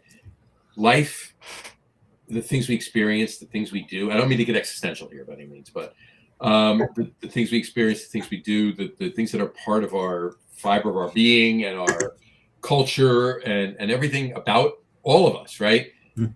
It's all small. Yeah. It's all small. It's not this, you walk in and it's just like these trumpets blaring and it's this big, huge. No, it's all. Yeah, seriously. Go to San Antonio. Go to the Alamo and go, that's the Alamo? Yeah. This is what we have to remember? Mm-hmm. I know why they have to try to make us remember it because it's kind of small. Yeah, you got to remember the Alamo. It's very tiny. And it's surrounded by city. Yeah. But now also in the Olympics, one of my favorite sports in the Olympics, love to watch it. I love watching curling. Yeah, curling's fun. And the thing is with curling, like go back 20 years and no one admitted that they liked watching curling. No, not so much. I remember actually taking the day off because the Americans were taking on the Canadians. This is before it was actually Olympic sport. It was it wasn't a medal sport. It was just a Exhibition. yeah, right, exhibition. Yeah. So I actually took the day off of work, and my buddy calls me because there's no cell phones back then, and he's like, "Well, what are you doing home?" I was like, "I just decided to stay home." He's like, "Okay, yeah, no, I'm home too for the day." I'm like, "Oh, that's cool." We start talking, and all of a sudden I go, "Yes!" He goes, "Wait a second. You're watching curling." I said, "Wait a second. The fact that you know that you're watching curling." Yeah. He goes, "What the hell? Did you see that shot? That was an amazing shot." We're just So I love. Here's the thing. I love the Winter Olympics a lot more than I love watching Summer Olympics, but I love the Winter. I do, but I love the Winter Olympics. Yeah, I'm more interested in the sports in the Winter Olympics. Yeah. The figure skating. Yeah, figure skating, speed skating. And remember, curling. John Hall's niece is competing in the speed skating. Yeah, she is. Now here's the other thing too. Like I mentioned, my favorite sport's downhill skiing, right? Probably my second is the ski jump. Well, no, not the ski jump, but like there's another word for it. There's another name for it, but it's where they're coming down moguls. It's called moguls. It's moguls, but there's another. Oh, the moguls race. Yeah, when there's a whole bunch of them and they're knocking each other off. So much, but here's the thing: in is it 94, 92 or 94? From New Jersey, Donna Weinberg won the moguls competition. Okay, I skied with her, and my father went to high school with her father. And they were in the same time. Yeah, so it was really cool. I ski with her up in Hidden Valley and Vernon Valley, and she was whatchamacallit. And like I said, her father was they're from Secaucus. She's from Secaucus. Her father's from Secaucus. My father grew up in Secaucus, so it was kind of cool. I love the ski jump too. And that was the other thing about being up in Lake Placid one time. If you go to Lake Placid, take the T-bar to the top of the ski jump, sure, to the tallest one. Then go to the edge and look down, and then tell yourself, can you strap two sticks of fiberglass on you? Not happening. Oh, I've gone down some pretty dicey trails on skis. I'm not doing that. Have you heard this lady? I'm not. Right now, I'm not even doing those dicey trails that I went on either. Have you heard the latest scandal in ski jump? What's that? The ski jumpers, when they have their suits made, they're overstating the size of their junk. Yeah, I can believe that. I can buy that. Do you know why they're doing it? It protects them? No. Because they're going to make that little portion of the suit larger than it should be, which means there's extra fabric. Any extra fabric that you have in your suit catches wind and can give you extra lift. Fair enough. To go farther. So they're all, because they're like, no one's going to measure. Who's going to call you? Hold on. Get over here. Drop them. Let me see. Seriously? Yeah. Only 6? Dude, you could be a porn star. Dude. Oh no, they're over exaggerating. 12 and like, seriously, you can't make butter with a toothpick, sweetheart. Exactly. It's so yeah, they're over exaggerating their junk just to get more flappage, I guess. There you go. That's funny, but yeah. So the Winter Olympics are starting this Friday. 2 weeks. So those of you that like to watch shows on NBC during the week, not happening. Not happening for 2 weeks. So that's fine, but no, enjoy it. And there's, I believe, it's in Italy, right? So it's in Milano, and one of the towns up in the mountains. Yeah, and one of the big sponsors is a beer. Is it now? Would it be an Italian beer, or it would be an Italian beer? Would it begin with an M? No. Would it begin with an X? Nope. There's no Italian beer that begins with an X. Nope. Who is the Italian beer? It would begin with a P. Peroni. Right. Peroni. Exactly. It's funny. The guys at work, they're trying to teach me how to speak Italian. That makes no sense. I thought they were going to teach you how to huggy. But it's funny because every now and then I've got to teach them how to speak English because the one guy is like, "Yeah, no, we got this girl. She's in the Danella." Just tell them, you know. She's in Danella. The Danella. The Danella. Daniela. I said, okay, wait a second. That's only 2 syllables. Downhill. Repeat after me. Downhill. Just Danella. Daniela. No, downhill. Downhill. I'm like, I said, no, not every word has to have a vowel at the end of it. Stop. Exactly. So he goes downhill. and he stopped himself from the. Like, anyway. Very good, Lorenzo. Very good. Very, just tell them you know the phrase "very nice." Very nice. Very nice. Very nice. Anyway, all right. A couple other things. I did have this question, but I'm gonna actually save it for another show. I might even bring it up next week. But on that note, because I'd like to, because one, I think we'll have a better conversation about it next week. 2, I want to skip ahead to my next question because we're talking about Olympics and it's sport, and we've done that. But there's the Olympics starting this Friday. There's another sport that's having its culmination, and it's probably American-wise, it's probably the biggest day in sports in the calendar year. You're talking about the biggest day in American sports where we really should have a national holiday the day after because everyone's hungover. Right. Well, if Roger Goodell gets his way, it'll be an 18-game season, and they'll push it an extra week, so it will be inherently on Labor Day week. On the Labor Day. Imagine Labor Day. This just goes through. President's Day weekend. There you go. That'd be a good thing because the Super Bowl is just all about eating, drinking, screaming, fighting with people at the party. Reading, writing, arithmetic, all of those things. None of those things are involved. None of those. None of that. So yeah, the Super Bowl and making everyone shut up so you can listen to the fucking commercials. Okay, well, yeah. What's your if you don't have a dog in the fight, is your main reason to watch Super Bowl to watch the football or to watch the commercials? Yes. Okay. It becomes even. Unless I got a dog in the fight, it's pretty much even. Fair enough. And it's even with the halftime show. Yeah, well, which is quite controversial this year. Which is very and that's entering politics. So look, here's the thing. It's controversial this year. It's political to a point this year. Yeah.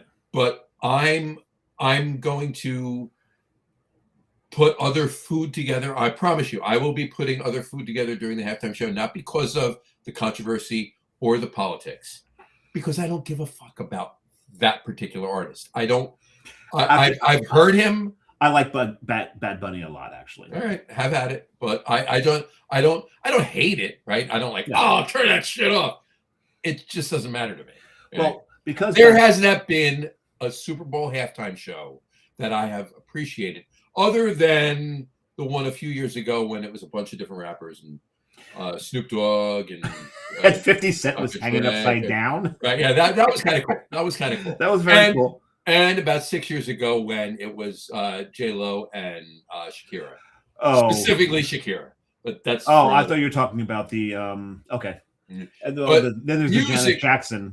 Music-wise, the last one that I really wanted to just literally watch the entire thing, every minute of it, was the Seahawks, who are in the Super Bowl, against the Broncos in MetLife, and it was in 2014, and it was Bruno Mars and Red Hot Chili Peppers. Bruno Mars was one of the greatest halftime shows that ever happened. He was fantastic. Yeah, and then the Peppers come out. And then the Peppers come out afterwards. It's like, okay, and we have icing on our cake. This is pretty fucking good. This is really good. And then there was the Who, which would have been much better if Roger Daltrey had kept his fucking shirt on. Well, yeah. Yeah. Yeah. Oh, how old are you? Let me count the rings. Yeah, this is yeah, you can count the 3 rings. Oh, that was gross. Like, Roger, we get it. You're still in shape, but the wrinkles. Rings, wrinkles, potato. Oh, stop. Please stop. No, but actually, because it's Bad Bunny this year, I think we actually might switch up the food that we'll be serving ourselves. You're gonna have Welsh rarebit? Yes. No, it's going to be because there's this rabbit that I had in Belgium that was made with creek and prunes. It was delicious. Oh my god. No, I was going to say you're actually going to make rabbit for this. Well, there's a rabbit 2 rooms away from me right now, and you're not going to cook your rabbit. No. I think what the nachos will probably have chorizo in them.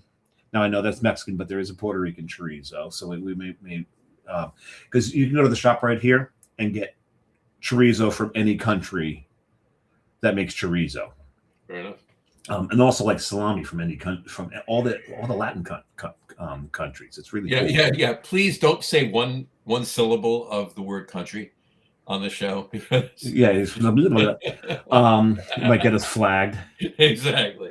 Yeah, because you can't say tree. Oh shit, I said tree. There you go.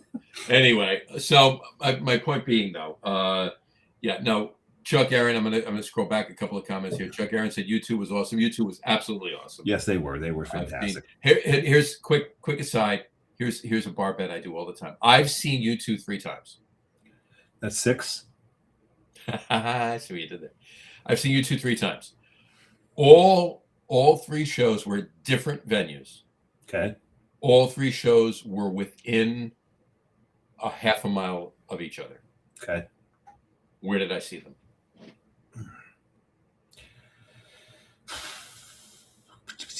Bar bet, huh? Mm-hmm. Oh, half a mile of one another? Maybe even a quarter mile. They're all right near each other. All 3 venues. Was it Philly? Nope. Then I don't know. I saw them in 1987 at the Brendan Byrne Arena. Oh, okay, so I saw them in 1997 at Giant Stadium, and I saw them in 2011 at MetLife. There you go. Okay, so I was thinking you were saying. I know what you were thinking. That's why it's a bar bet. So yes, U2 was awesome, 100%. Now, Ryan, because otherwise the only way to see he got it. Chuck Aaron, Brendan Byrne Arena, MetLife. Giant Stadium. There someone's a YouTube fan whore. I don't know who I'm talking about. Oh, because the only way to do it in like all in the same year would have been in like Philadelphia at the time where there's a Spectrum. Mm-hmm. What was it? Was it RFK?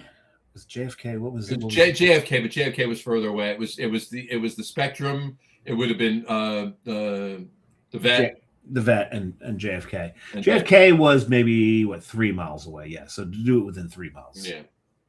So Brown Book said football. The commercials have sucked recently. Agree with that. There's been a couple of nice ones. But 1 or 2. Yeah. Yeah. The halftime show has usually sucked. I will mute it. There you go. And going back to the other ones, going back to the THC.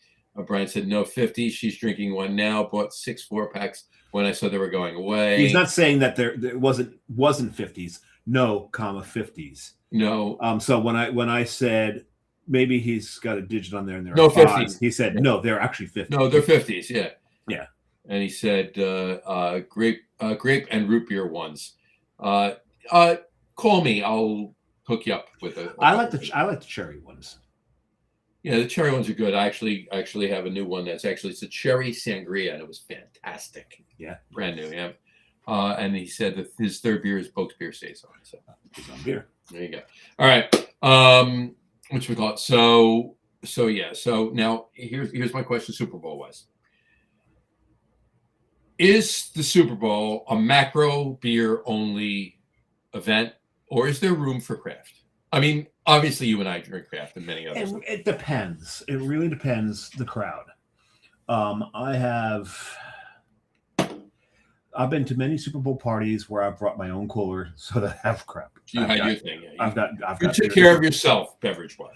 Well, myself and those outliers as well, like who know me, and they come up like, "What did you bring?" Right. I'm like, "What do you mean? What did I bring?" Like, okay. They've got Coronas, they've got Ultras, and they got Bud Lights over there. I'm not drinking any of that. What did you bring? And like, all right, so I remember one year. I remember I brought a couple of the mix packs from Firestone Walker.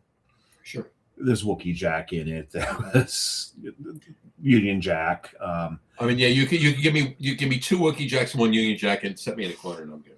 Oh yeah, no, I was sitting in the corner. This is the first time I was introduced to Carrie's family, which a lot of Italians, all in a basement, and they all have this way of talking to each other across the room and being able to hear each other all at the same time. It's an art. 15 conversations going on. It's an art, and you keep track of every single one of them and be in every single one of them. Unless you're not part of the family, in which case this is just complete overload. So I hid in the corner going, make this stop. Oh, beer.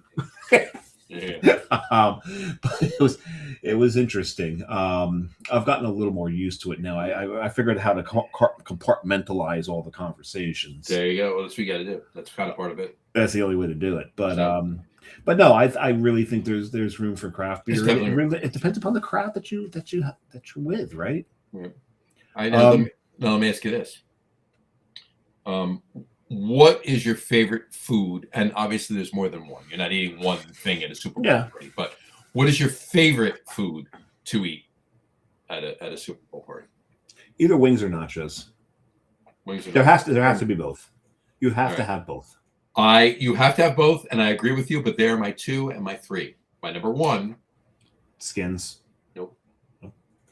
Chili. See, to me, you make the chili, you put on the nachos. Well, no, you eat the nachos, and you ultimately wind up dipping some of the nachos with everything on it into the chili, but you got to eat a bowl of chili with some sour cream and cheese on top of it. So. I don't disagree with ever choosing chili for anything but a big party. Mm-hmm.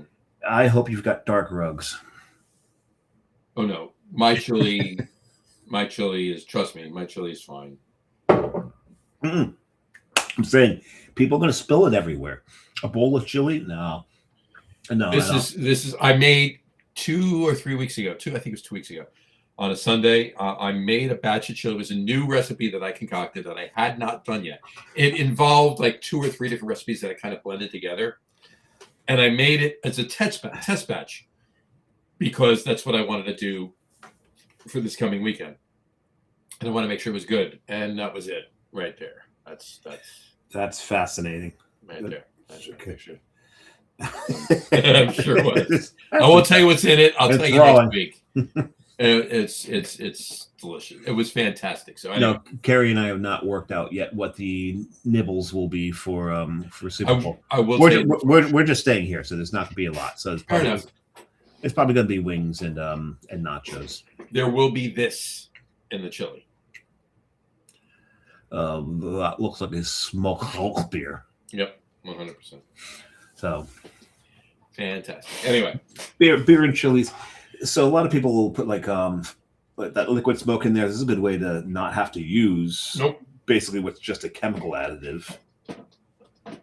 Exactly. It's actual smoked malt in a beer in the chili. It works better. Tastes much better too. All right. Where do you prefer to watch it? Home. Bar. Home. Party. Home. Oh, okay. Fair enough. Because I can hear it. I've got my own beer. Mm-hmm. I've got the food I've made. Fair enough. Because Carrie and I can both really freaking cook. So, awesome. There's nothing worse than going to like somebody's Super Bowl party and to take a quote from Porky's. This chili sucks. It's where the chili sucks. The wings are awful. The food's just subpar. It's like, I'm sorry, I become a snob. What's the funniest word ever used in Porky's? Funniest single word ever used in Porky's. It's been so long since I've seen it. I don't know. How about tallywhacker? I won't be a tallywhacker. That was my favorite scene where they're talking about it's armed and dangerous. Have you seen this tallywhacker? Have you seen it, man? The best part is when the older gym coach falls off his chair and he's laughing so right. and then the principal finally just like starts laughing. He's trying to. Oh, that's actually my favorite scene from Porky's. 100%. That was the best scene. Anyway, all right. What's the best Super Bowl you ever saw? Clearly, it can be a Giants Super Bowl. Obviously, we know what we're both talking about. What's the top number one Super Bowl you ever watched? God, I hope Doug's still watching. It was ending the New England Patriots' perfect season. Their perfect season. Now, while I loved all of the Super Bowl victories of the Giants, okay, my number one clearly of actually no, I'm going to change it because I was in college. We were throwing a party, and we had a lot of Buffalo fans there. It was Wide Right. Yeah, that's my number one. It was Wide Right because it was the first.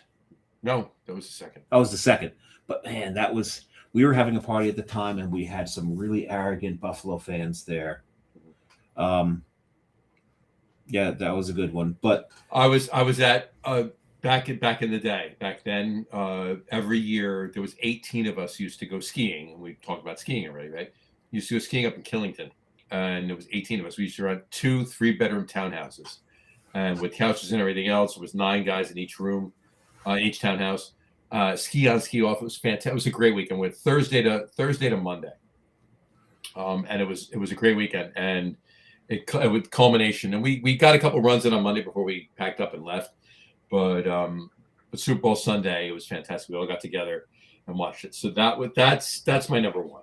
That because of that. Now, what was your favorite that did not involve the Giants?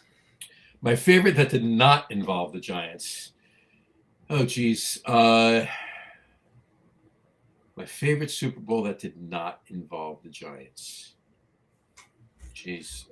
Let me think about that one for a minute because I was gonna. Because for me it's either one or two. Go ahead. I can't remember what Super Bowl it was, and I can't remember who they were playing, but it was one of the Steelers, and there was one. Oh yeah, no, I can tell you right now. It was the Steelers' third Super Bowl victory in 1979, and it was. I had so many in school. I had so many bandwagon, this area of the country, right? There was and guys that did not have parents that had football fandom, right? They all at that time of year, in that time of life, right, became Cowboys fans. Yep. And it was just like Cowboys, Cowboys, Cowboys, Cowboys, Cowboys. When the Steelers beat the Cowboys. There was one, and maybe it was against the Cowboys. And it was after the Cowboys had beaten the Broncos.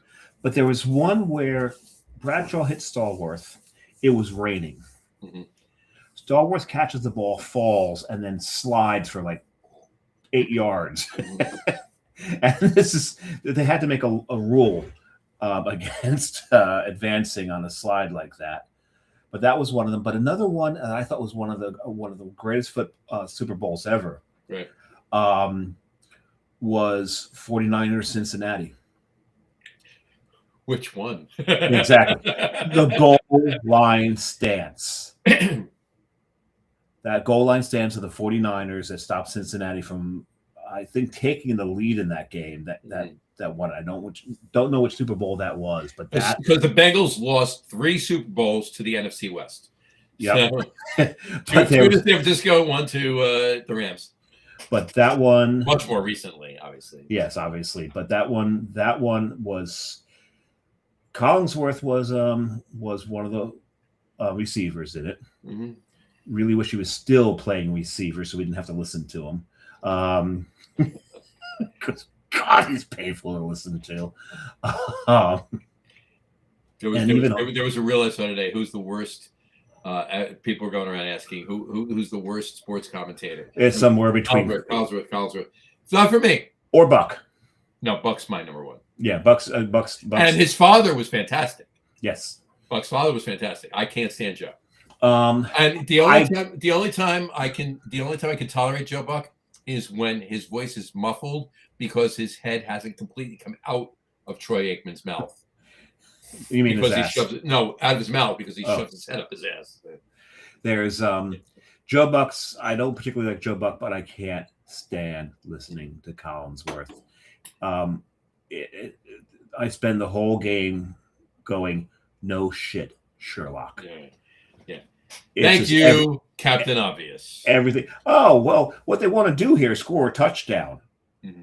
Do they, Chris? No, I thought they wanted to just. I thought they wanted to give the ball back up. Give the team a safety and the ball back. There you go. We got a couple comments really quick. Chuck Aaron said his is Giants versus Patriots. Which one? I'm assuming the first one, but helmet catch or. And then he said Saints Colts. I'm shocked. Mm-hmm. You know, because Chuck's a big Saints fan. Yeah, oh yeah. And Drew Brees. That was Drew Brees. Yep. And it was funny because on one hand, this was after Shockey had left the Giants. Yeah.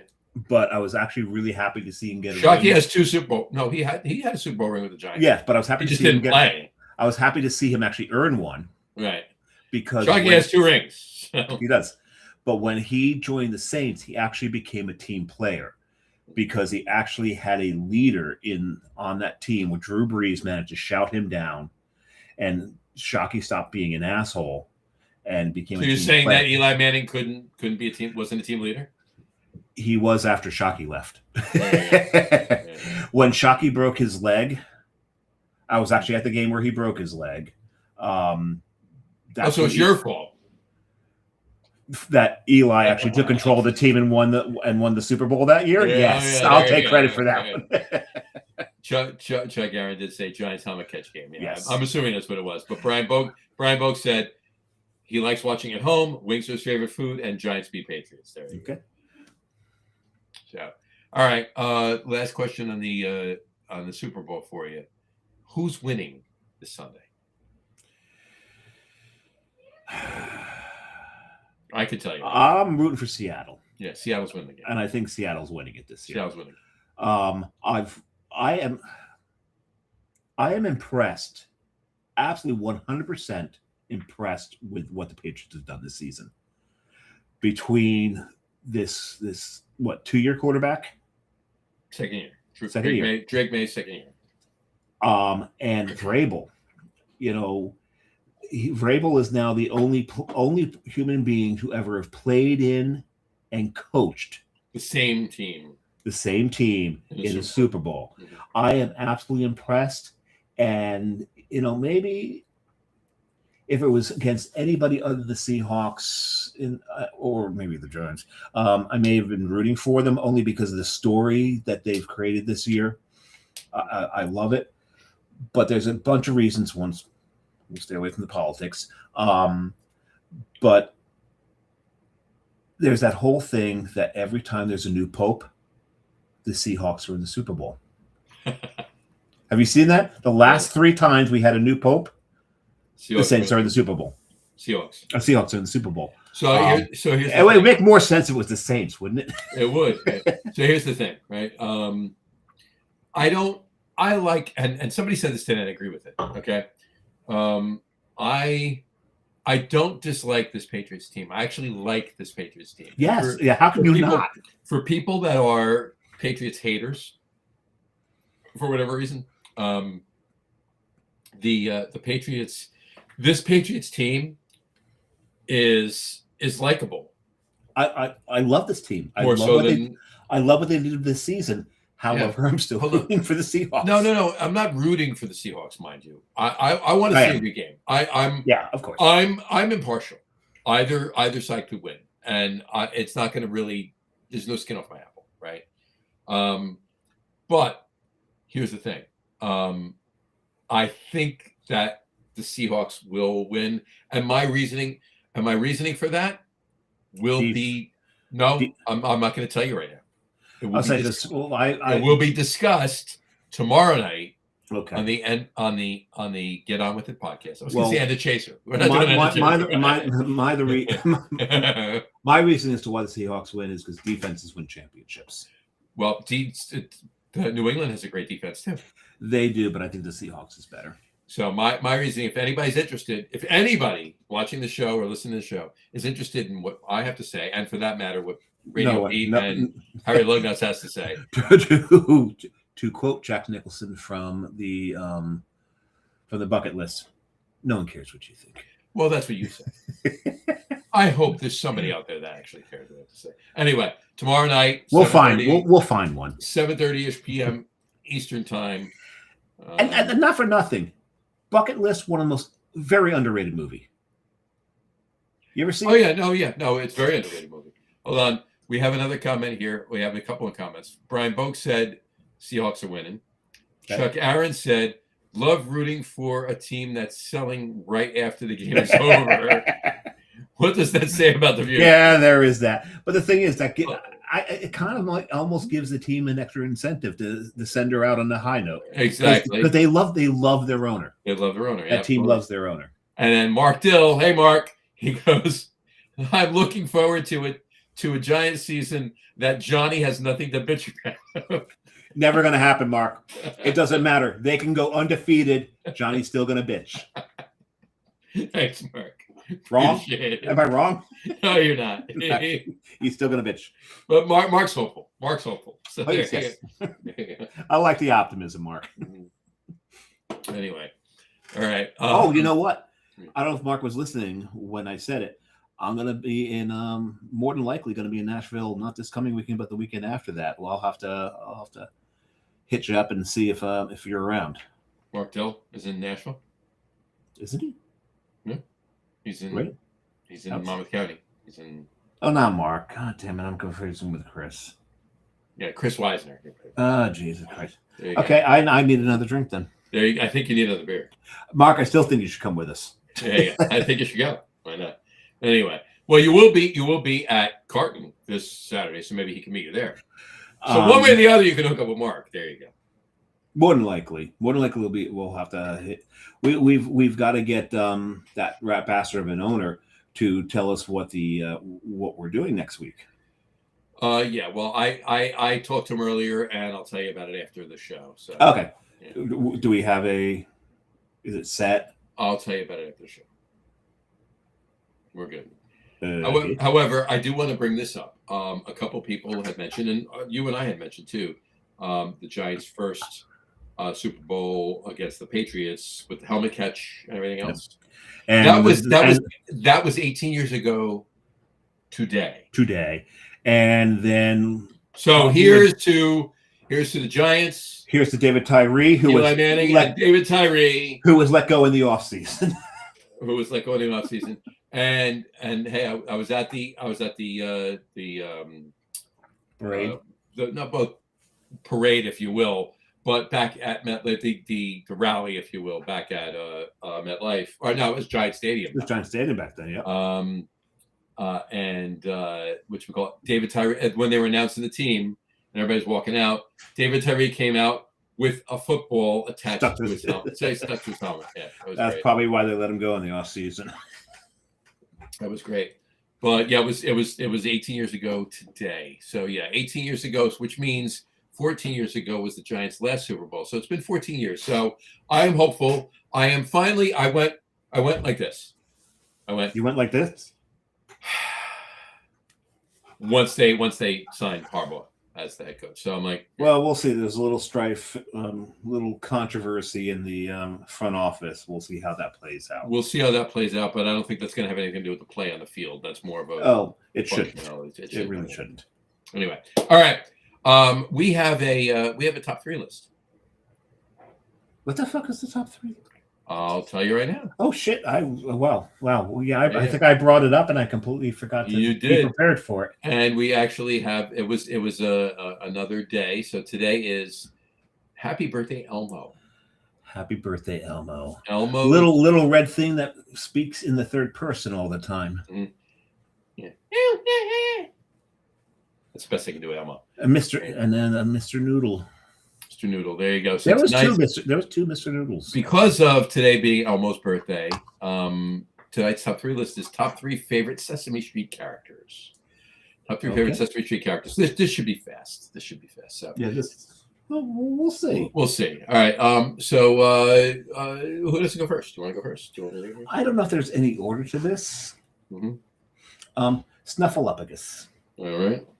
Snuffleupagus was Big Bird's imaginary friend. I'll just copy and paste. And eventually, other people did finally see Snuffleupagus. Snuffleupagus is pretty cool. I don't think I'm going to stop at 3, so I don't even know where this is going. The Count. Loved the Count.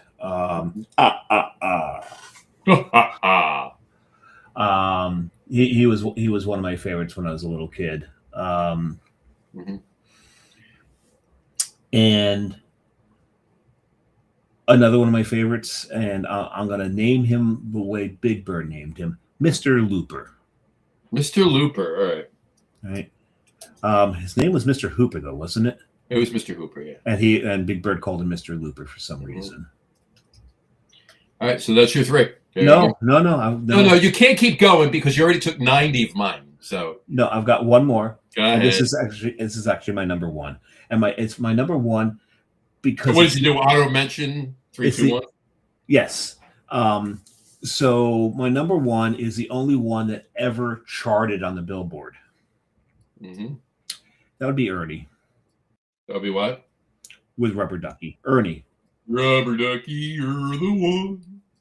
But my favorite song he ever did was Put Down the Ducky. Put Down the Ducky. You got to put down the ducky if you want to play the saxophone. There you go. All right, fair enough. Yeah. So there you go. I was anyway. So I'll give you an honorable mention. You had one. I'll give you. It's 1, but it's 2, or I should say it's 2, but it's 1, and that is Bert and Ernie. Bert and Ernie, because they were the odd couple. They were the odd couple of Sesame Street. Yep. Okay. Mark, I agree with you, but that's actually not Sesame Street. Hold on, I gotta go to it first. Chuck said, "Ha ha ha." And by the way, and I said this a lot over the holidays. Obviously, I do my Eddie Murphy in Trading Places, and I'm like, "Merry New Year!" It's my combination of Eddie Murphy in Trading Places and the Uncola. Okay. And then Mark Till said, "Animal was the shit," and that's the Muppet Show. It's the Muppet Show. It's a Muppet. Henson, and it's still there. But it's not a Sesame Street character. Because if that's the case, I can do Gonzo. Oh, God. That opens it wide up there because you got Stadler and Waldorf. Stadler and Waldorf, absolutely. Yep. Beaker. Sweetums. Ralph. Don't forget Sweetums. Sweetums. Yep. So that was it. Oh my God. And anyway. and Kermit's nephew. Kermit's nephew. Give us a K. Yeah, it's sort of a K. I'll think of it. Anyway, so my honorable mention is Bert and Ernie. My number 3 is The Count. Yeah. Right? I learned to count from The Count. Yeah. That and 1, 2, 3, 4, 5, 6, 7, or 10, or whatever it was, or what was the other song they did? I gotta think of it. I'll think of it. And then uno, dos, tres, cuatro, cinco, seis. Learn Spanish, right? I learned Spanish, right? From the Count. Not from the Count. From yes. But the Count started it out, right? Yes. The Count started it, right? So what was the Count in drama? My number 2, Snuffleupagus. The fact that nobody saw him and then finally saw him. Same reason you, right? And my number 1 is Kermit because of that reason, and I brought it up here. He was like, because he was basically the only crossover from Sesame Street to the Muppet Show, and then to the movies. He was the consummate Muppet. He was the consummate Muppet. He's the one that when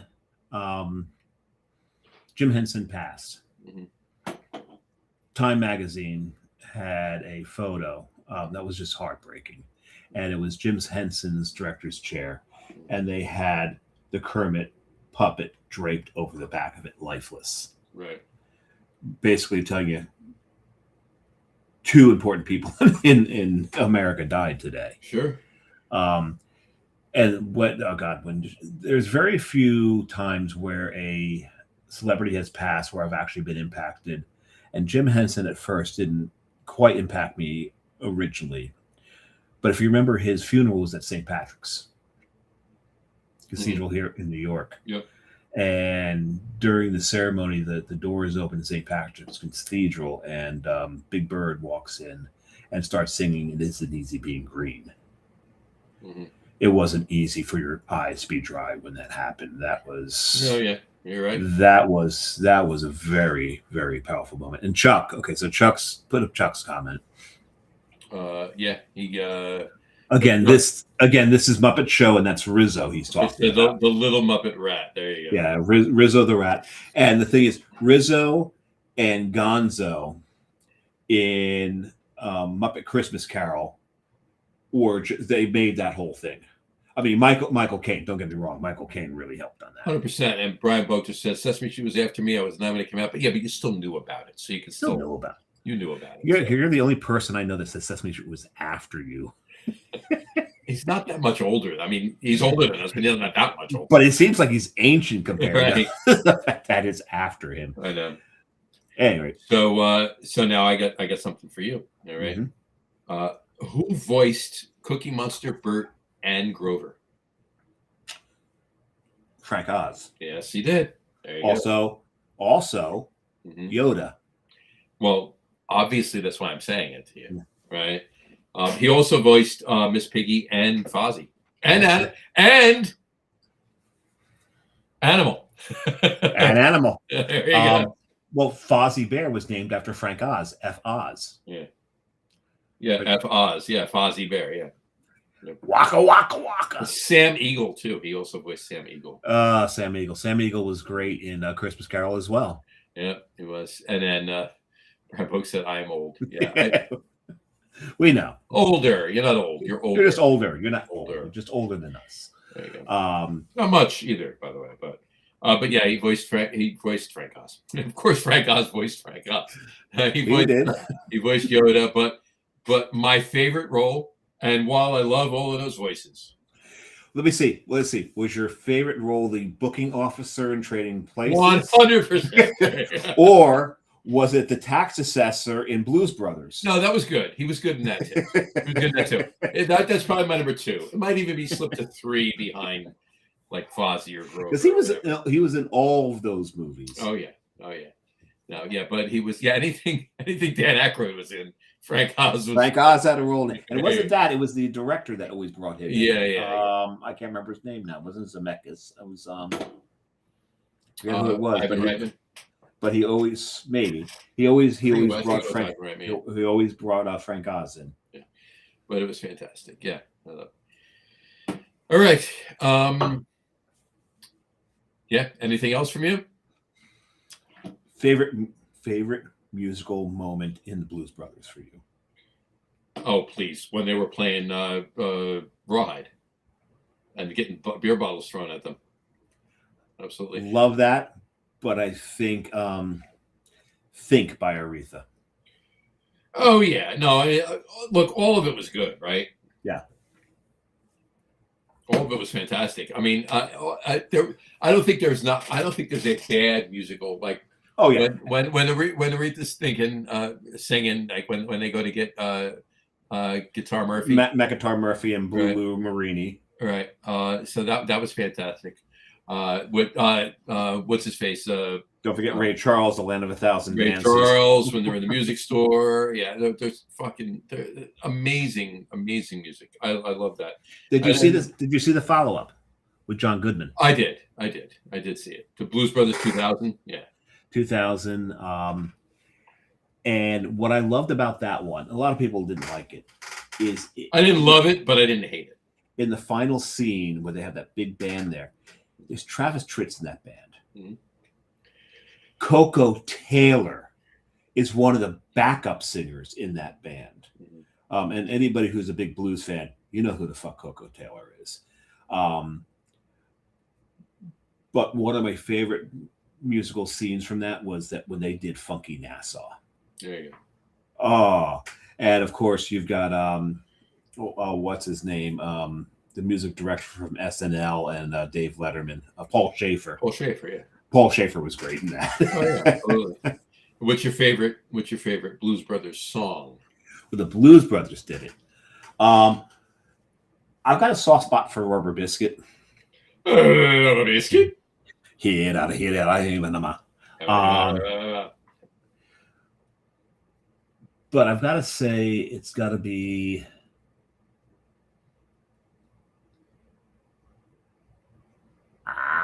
It's a Sam and Dave song that they redid. What the hell was it? Soul Man. Soul Man. Mm-hmm. Because the thing about Soul Man is you understand in that Belushi can actually sing the blues. Mm-hmm. Oh yeah. That they were actually Soul Man and a close second. Soul Man's my number one too. Yeah. All right. The Soul Man. Yeah. And but Sweet Home Chicago's close. Sweet Home Chicago's really good as well. Love Blues Brothers so much. Me and a friend of mine, Kevin, one Halloween actually went as Jake and Elwood. There you go. So you were Elwood? Well, duh. Yeah. Duh. Did you guys write on marker on the back of your fingers? Hold on. No, you can't see. Did you have Elwood written on your fingers? I had Elwood. I had Elwood written on my fingers. Elwood. Yeah. There was I saw a picture at a. We actually did karaoke at that party, and we actually sung Soul Man and Sweet Home Chicago. There was a picture at a what you call it, a Comic-Con. Mm-hmm. It's taken, and they had someone who they were Princess Leia in the metal bikini, but someone had come at Jake, and he's on his knees going in front of her. Mm-hmm. And you have to know the Blues Brothers to get that joke. Oh, of course, yeah. Well, if she only had a flamethrower while she was in the and a rocket launcher and an AK. Yeah. I got help in traffic. Yeah. Oh, you gotta love it. And then Mark Dill just said, and was in Blues Brothers. He's talking about Brian Boak was in the Blues Brothers? I think, yeah. As Brian Boak said, you're old and was in the Blues Brothers. There you go. It's possible. I think maybe not. I'm not sure. Yeah, we're gonna go talk to Bob. Both brothers? We're gonna go talk to Bob. Yeah, I think we should. All right. This was a fun show. I like doing this tonight. We got a lot. Of good we know stuff it's a fun coming up. show because I start doing. You started drinking some rum, did you? I started drinking some rum. And I may or may not. I may or may not have a bottle of this forthcoming. Very nice. See, very nice. To distill it from that. So this is probably not the best idea considering I got a cardiologist appointment tomorrow. Yeah, it's probably not a good idea. Well, it's not till 1 o'clock, so that's okay. Martel said the Rawhide scene reminds me of the Allentown Music Theater PA upstairs. Bring your own cooler and was chicken wired so you couldn't throw bottles at the band. Yeah, I saw Soundgarden open for Danzig back in the day. Oh my God! Good luck throwing bottles at Danzig. That's great. Soundgarden probably wouldn't do it, but Danzig would have come out from behind the chicken wire and kicked your ass. That's awesome. Yeah, that maybe not Mark Dill's ass because it's not my favorite. Because Mark is like what 6'8". Yeah, he's about my. He's maybe he's about my height. 6'4". He's a little okay. Maybe 6'5", 6'4". He's right there. He's right around. I thought he was like 6'8", pushing 7. No, he's not that much taller. I can't say that. My son is. He's not. Anyway, so as you said before, like my favorite song, Rawhide. Them doing Rawhide in that scene is not my favorite song. It's my favorite song. My favorite scene. But that's what it's saying with me. Think. Right. I just love the way that Belushi and Elwood dance with Aretha in that, the way they interact with that. Yeah, no, you're right. Sure. That is it is really cool. That's a great scene too. That's probably honestly yeah, my top three would have to be Rawhide, Think, and the Land of a Thousand Dances. Land of a Thousand Dances with Ray Charles. Yeah, And I love the opening to great. it where It's such a great movie. Now I gotta watch it. I gotta have to watch that. Where he comes out tomorrow. and there's that kid who goes trying to steal a guitar and Ray Charles shoots the wall with the gun, just missing the kid. That's great. That's great. I don't know about this keyboard here. It's there's like no action. No action. 6'5" and a half. Yeah, he's an inch and a half taller. Yeah. There you go. Okay, so he's tall. Yeah. All right. Anything else you want to say before we sign off on this wonderful show that we did tonight? No, we already said that we will have, and we can say it. Augie Carton will be on next week. It'll be our annual Valentine's Day show. Mm-hmm. We'll be doing some pairings for Valentine's Day. We will be doing some pairings, and I'll figure out I'll learn after the show what we're supposed to be doing. The following week, we just waiting for confirmation, but we should have Marty Nachel on for talking about the American Craft Beer Hall of Fame. That's gonna be fun. Week after that, we're waiting on our Valentine's Day show guest from last year. Doing another show. It's very possible. Maybe announcing something that we're still trying to wrap our heads around. We're going to see. We're going to get that. So that'll be the 20th. And that's going to be a special Wednesday show. Yes. Because the day before is Miss Jess's birthday. Yes, it is. So I will be very busy that day. And that day that we're doing the show is actually my daughter's birthday. But she'll be wrapped up with her husband doing things on her birthday. Wrapped up? Like Kama Sutra wrapped up? No. Just I think they're going to dinner and stuff. Okay. Stop talking that. Damn you. Anyway, the week after that, we have New Belgium and Bells. The week after that, we have Founders / Avery. So then we're off a week. Then we have... and that'll be the week of... St. Patrick's Day. Yep. We're you guys have a lot of fun with that. We got a lot of good shows coming up. So stay tuned. We will enjoy presenting these shows to you as much as you will enjoy having. So on that note, though, we will wrap up the show for today. We want to thank everybody for watching, and for those of you just listening to the audio podcast, thank you for listening. Don't forget to visit our website, www.logroom.com. That's LAGERROM.com. And please remember, like us and follow us on all of our social media, Facebook, Twitter, Instagram, and of course, our YouTube channel. All of them are at The Log Room. Remember, we go live with the video podcast on Facebook, YouTube, X, and Twitch every Tuesday night around 6:30 p.m. Eastern Time. And for those of you who just want to listen to the audio podcast, you can do so on our audio host, Spreaker, as well as iHeartRadio, Apple Podcasts, Spotify, Odyssey, Audible, Pandora, Amazon Music, YouTube Music, iTunes Music, TuneIn, Podcast Addict, Castbox, Deezer, Podchaser, Listen Notes. Pretty much anywhere you can find audio podcasts, you will find the Log Room Guys Craft Beer Podcast. And if you haven't done so already, please subscribe to one or more of those feeds, and you will never miss a show. Again, thanks for following along with us. Have a great rest of your week. Have a wonderful weekend, and we will talk to you next week, folks. Take care. Cheers. Ciao.